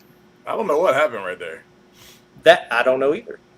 What do we always say? Live shows. Yep. You never know what. Never know might what's happen. going to happen. No, you don't. There, where were we at? So we just got done talking about Top Alcohol Funny Car, but talking about a great weekend of drag racing that we're effectively looking at 2 to 3 car races in the NHRA points championship. Like, look, Texas, it's got to happen if you're going to have a chance. I tell you what, if I mentioned this on the show, and I know you're giving up points in Funny Car if you try to match up with prop first round. But if I'm Caps or Wilkerson, especially Caps, I mean, Wilk is kind of right there too with that 137. It's a long shot, but if it's 16 car field, I make sure that I'm number 16 and take him out first round because I got double points in Pomona. So if I lose a couple qualifying points, fine. But I've got to get him on the trailer first round in order to even have a shot to even talk about that in Pomona. Right. I think I'm going to Texas, and I'm gonna play games. I'm gonna try to figure something out. Right. Yep. I'm not gonna. I would figure, especially if he goes number one. If I'm Caps or Wilk, I'm doing something that I'm gonna strategize to make sure I'm 16. If there's only 16 cards. Yeah. I would, but I'm not running a team, and I don't have sponsors involved and stuff of that nature. But man, I would be trying to do something. Hey, and the sponsor should understand. I think so too. Yeah. I'm trying to win a championship, and that's the best strategy I got right now is to get him early and get him out. He's got to go out first round. Right. For especially for Wilk to have a shot. But if you're Ron Capps or Wilkerson, you go in there and try to, or maybe you slip somebody some money. Cruz, Spencer, say, hey man, just qualify 16, and we'll give you a little help.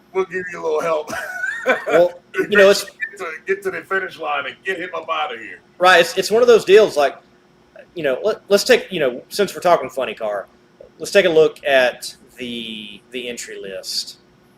And let's see. 1, 2, 3, 4, 6.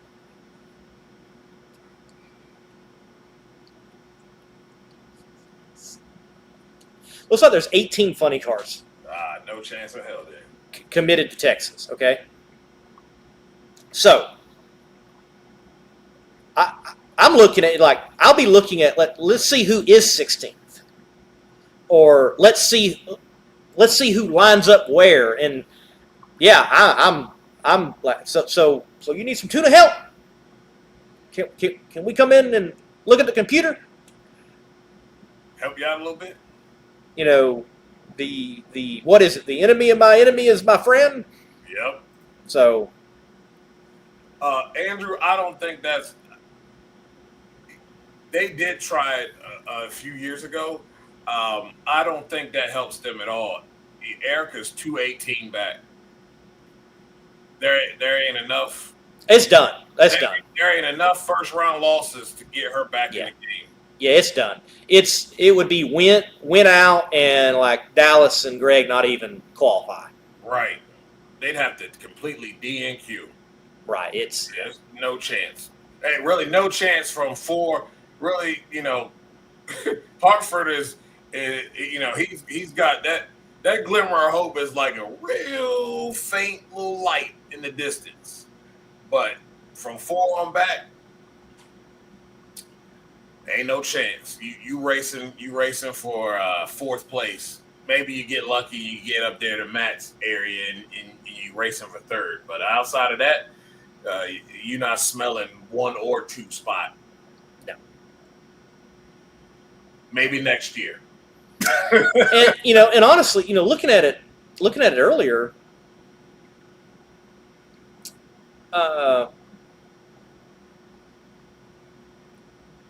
Ida is going to finish 11th, I think. Yeah.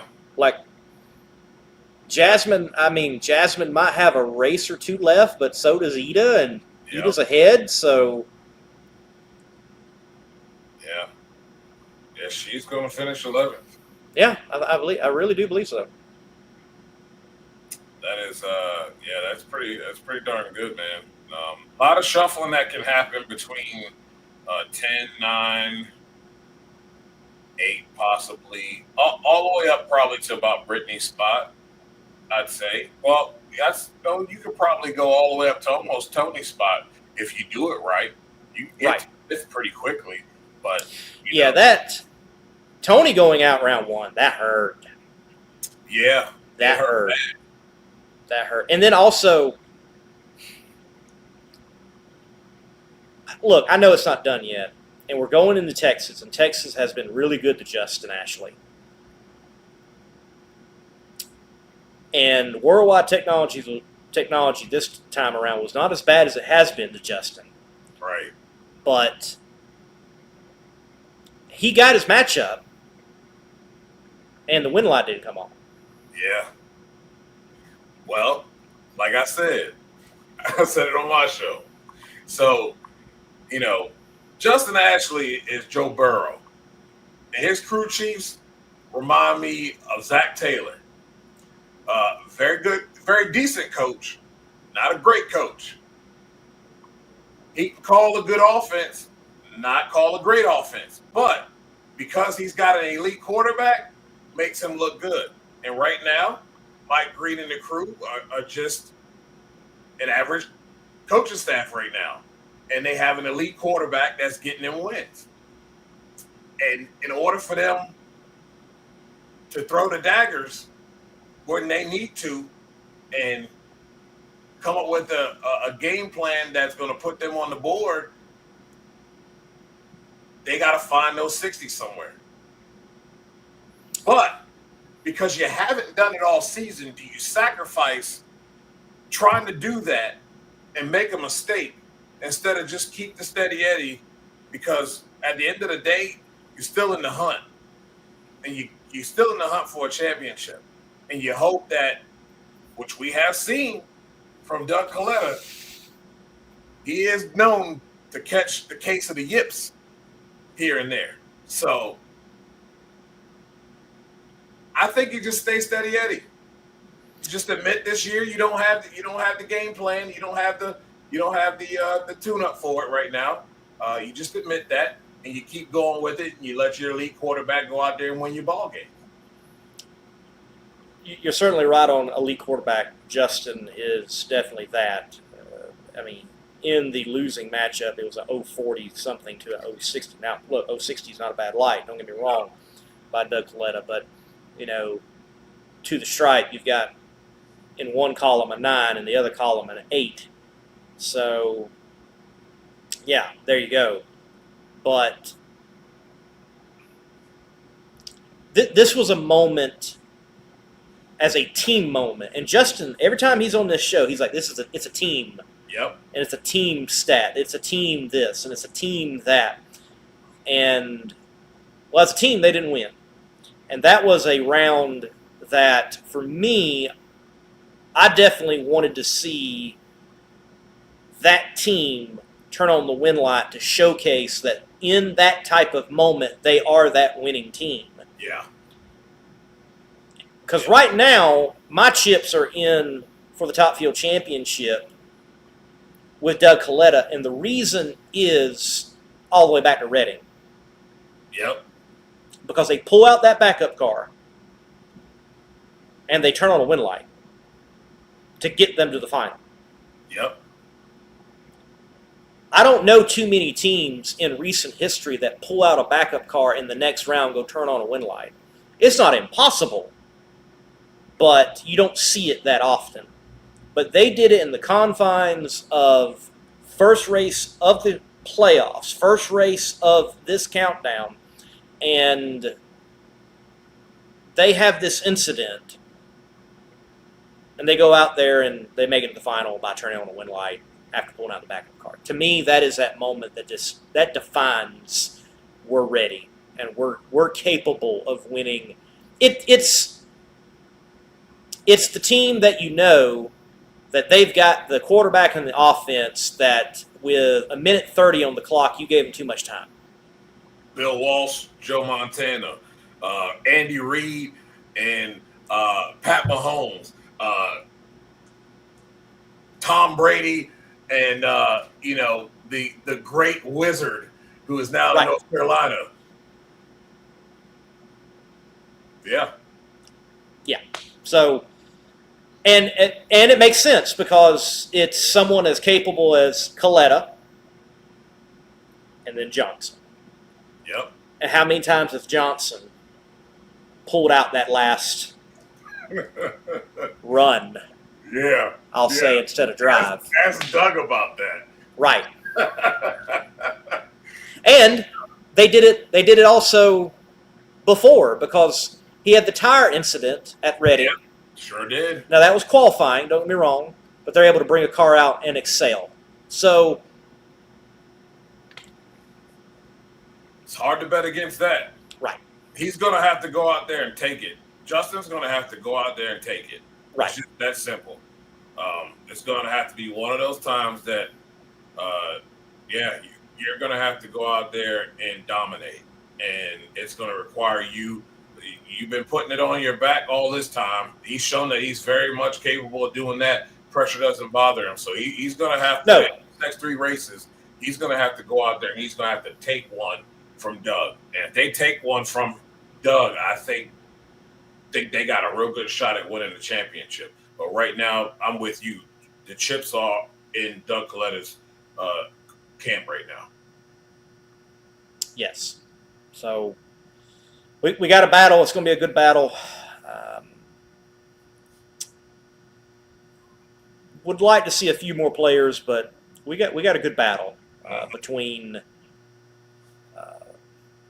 2 spectacular drivers. Last before we get out of here. So here we are.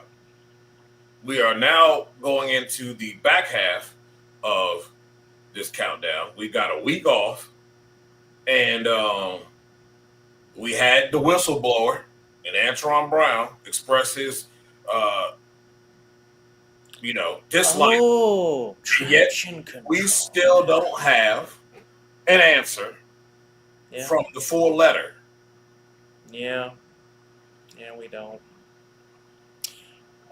From my understanding is that there were some very special stickers on the fuel doors of many of the fuel cars this past weekend. Yeah, very interesting. I need to go back and zoom in then.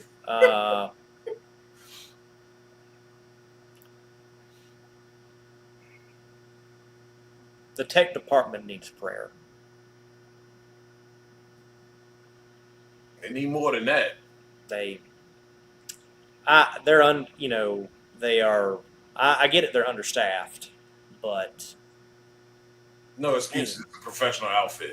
Man, it's not a Mickey Mouse operation anymore, bro. I mean, I think we are at a point that Drag Race Mayhem. Exactly. I mean, right? Yes. I mean, it's.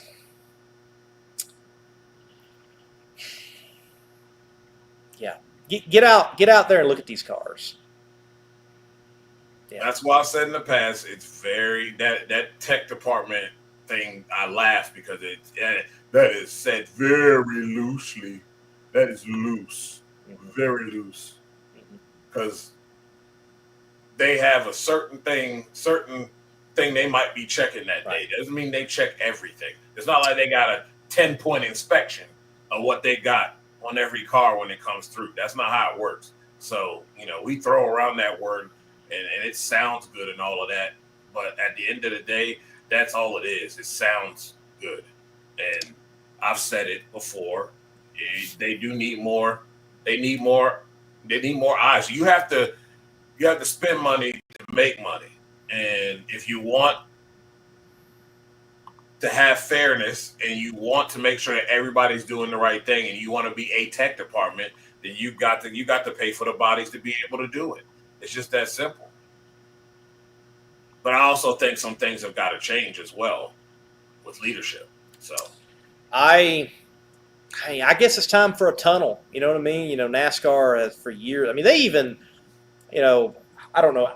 I haven't necessarily seen it this year, but I've seen it in the past. They will live stream cars rolling into the black box, if you will, and the cars are lasered. I mean, maybe it doesn't have to be that extreme, but man, this spot checking stuff.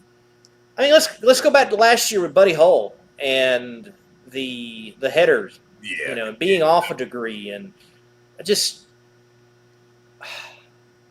look. We already know you didn't like something because you disqualified a run. So, what was it? And I think that's what he's like, what was it? Right. And what does it do? What was it? What does it do? How do we look out for it? So we know what's going on. Right.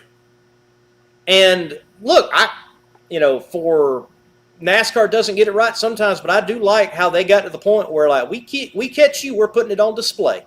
You think you're that smart, we're going to tell everybody how smart you are. Yep. And we're going to show and tell. Yep. It's right here. Because This is what this. Yeah. This is a bigger issue. This is a bigger issue now because then it comes down to okay, so how long was this unapproved part on there? 1, 2, does that part or did that part play a part in them winning the regular season championship? Yes. Now look, let me say, in defense, if it's in the gray area, I'm fine with pushing the envelope. Me too. I am. But the NHRA, whenever they found this, unless, they already knew about it ahead of time or whatever, but when you throw the run out, but then you don't say anything. Yeah. Well, Elite Motorsports really seems justified in their reaction. You got that right. I was thinking that that was the first group of people I thought about.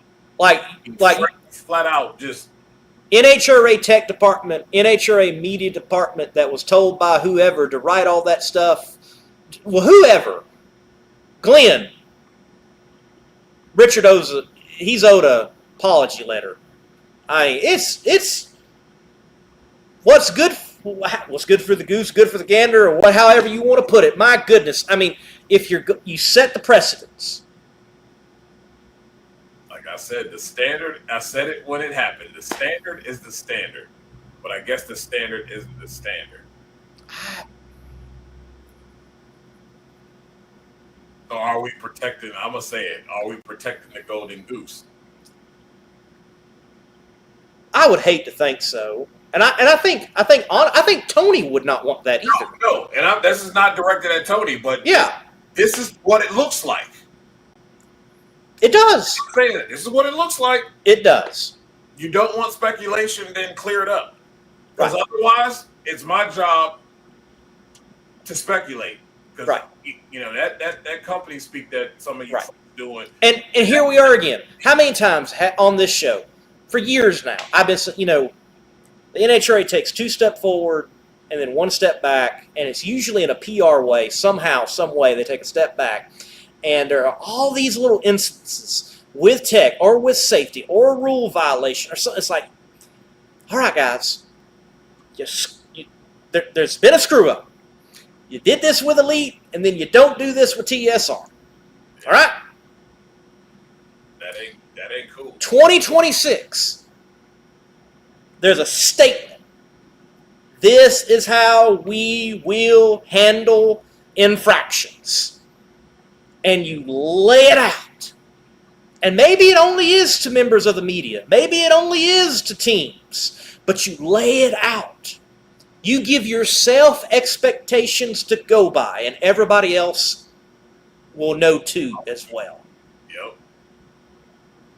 Because right now it's, and then you have guys like us, and we're like,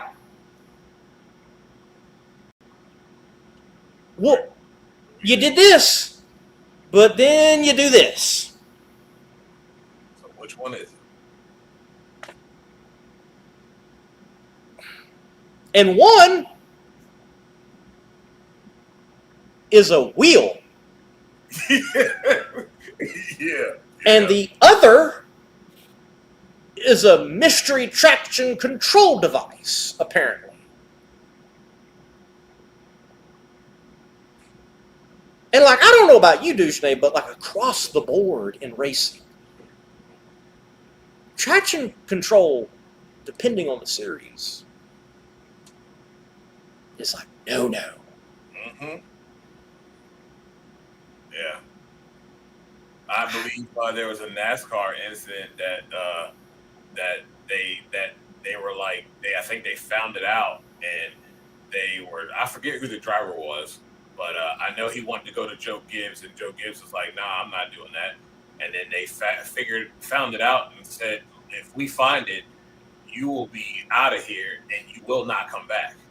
Well, it's interesting. This traction control has come up here recently, and on Dale Jr.'s, Dale Jr.'s download, you've had Robert. Oh man, what is his name?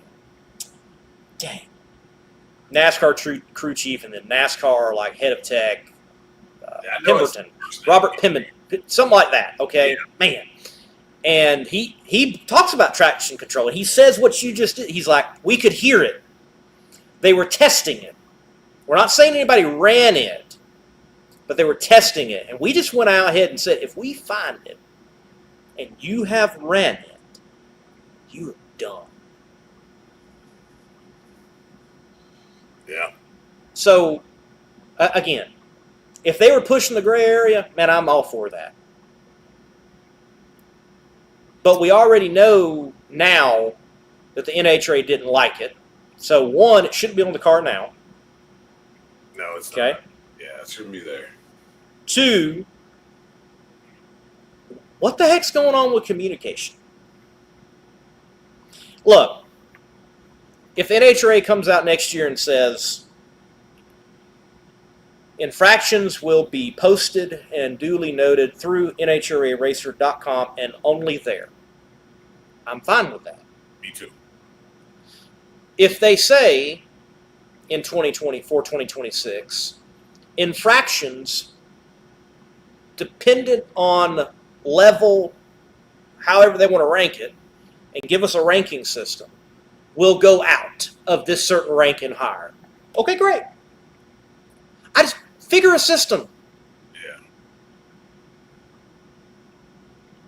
Yeah, because you can't report some things and don't report others, because it really, I just from not just outside of the media standpoint, it looks bad to the other racers who look on there like, well, I had something that was way less than that, and you put my business in the street, but you don't have nothing to say about this incident.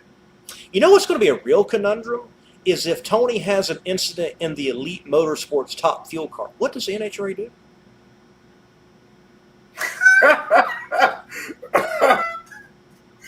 Yeah.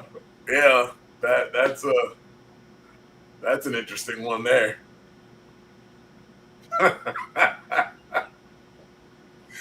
What do we do in this situation?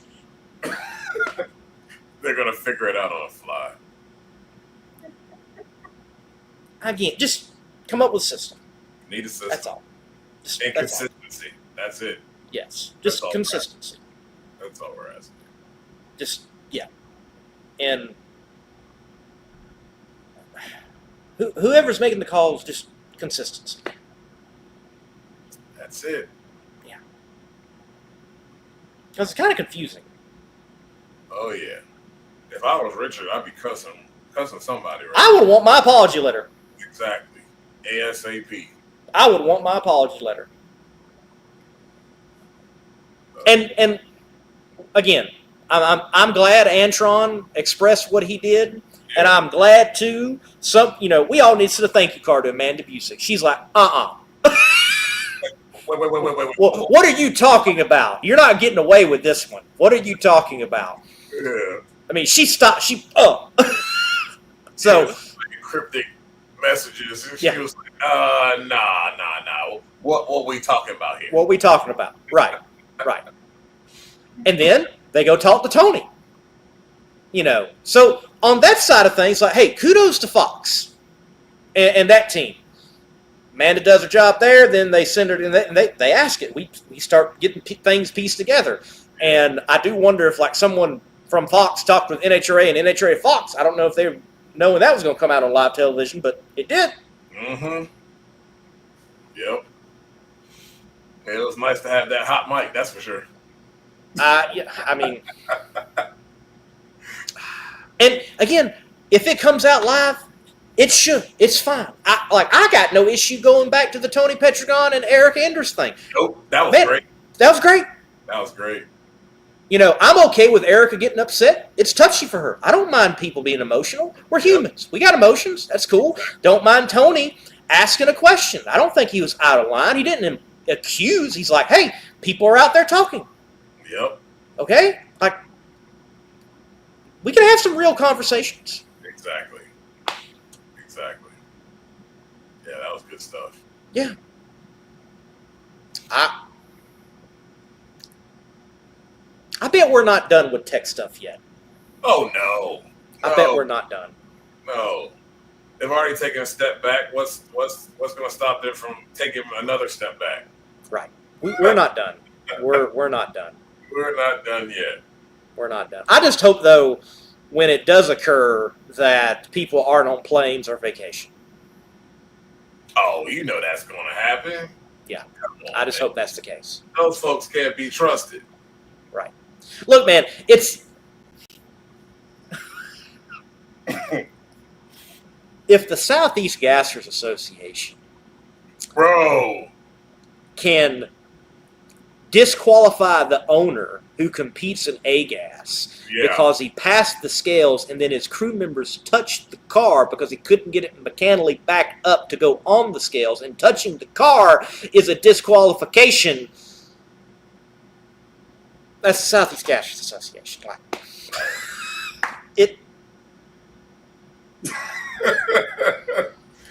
It's not that hard. Oh, and then, by the way, because it is a rule and because it is a part of the racing, the PR guy then writes about it in the press release that goes out to all the publications, and it's there. Yep. And it was at the racetrack, and he came up to the booth to talk about it. And got him on the live stream to explain what happened. Yep. It's just a little itty bitty old series. with a 4-camera angle shot. Yeah. And a webcam in a tower. Pretty darn cool. Like, the only thing that there wasn't was an immediate alert. Right. That's it. I don't know. I just... Oh, man. Consistency. That's all. Thanks for tuning in, Nose for Nitro. Appreciate you, brother. Or sister. Nose for Nitro. I like that. I like that. Nitro. Yep. How long of a nose for Nitro, though? Like, is it stay in there, it's burning, and I'm weeping and I'm gagging? Or like, I got to whiff, I got to get out of here? Yeah. And I'm not discrediting either one, okay? No. I don't do that anymore. Because, look, I will say, the people at this point, like, I've got to my point in life where you're the one just standing there and you're in the fumes and you're crying and you're bawling and you're still breathing and taking it. I'm like, you're special. Yep. Like, there's something different about your body. Yep. I don't do that anymore. Now, I have learned over the years, being near many warm-ups, if you find the bubble, there's usually a bubble because of the exhaust itself and the way it wafts over, that you can find this pocket of air in almost every warm-up. But if it is humid and there is no breeze, it's over. That canopy, whew, yeah, it's like a chamber at that point. You're right. Yeah, it's a gas chamber at that point. Yeah. Good. Yeah.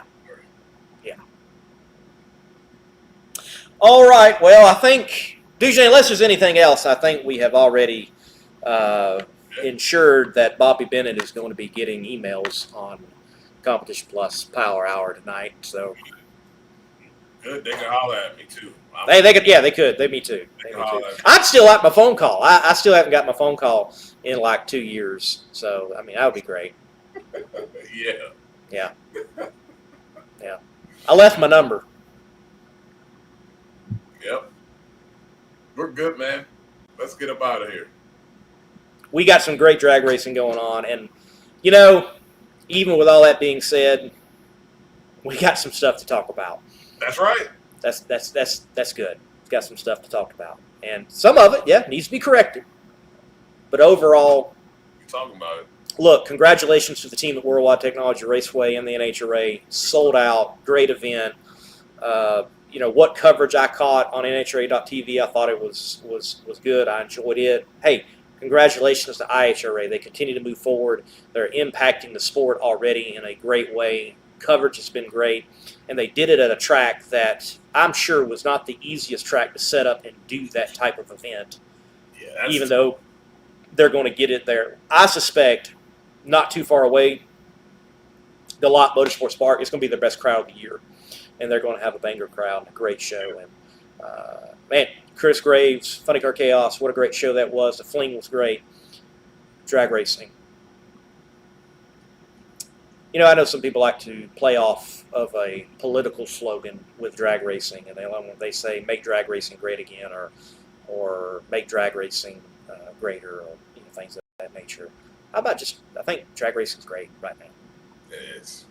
It is. I mean, there could be improvements here and there, but it's just great. Yeah, we're a good spot, man. They're a good spot. Goodyear give me smoking tires and teams give me more throttle wax, and like we're perfect. Oh yeah. That's all I want. Put the show back in. Yep. Drag race. Right. Right. Somebody surprised me and do a dry hop. Oh, that was fun to watch that Alter do a dry hop too.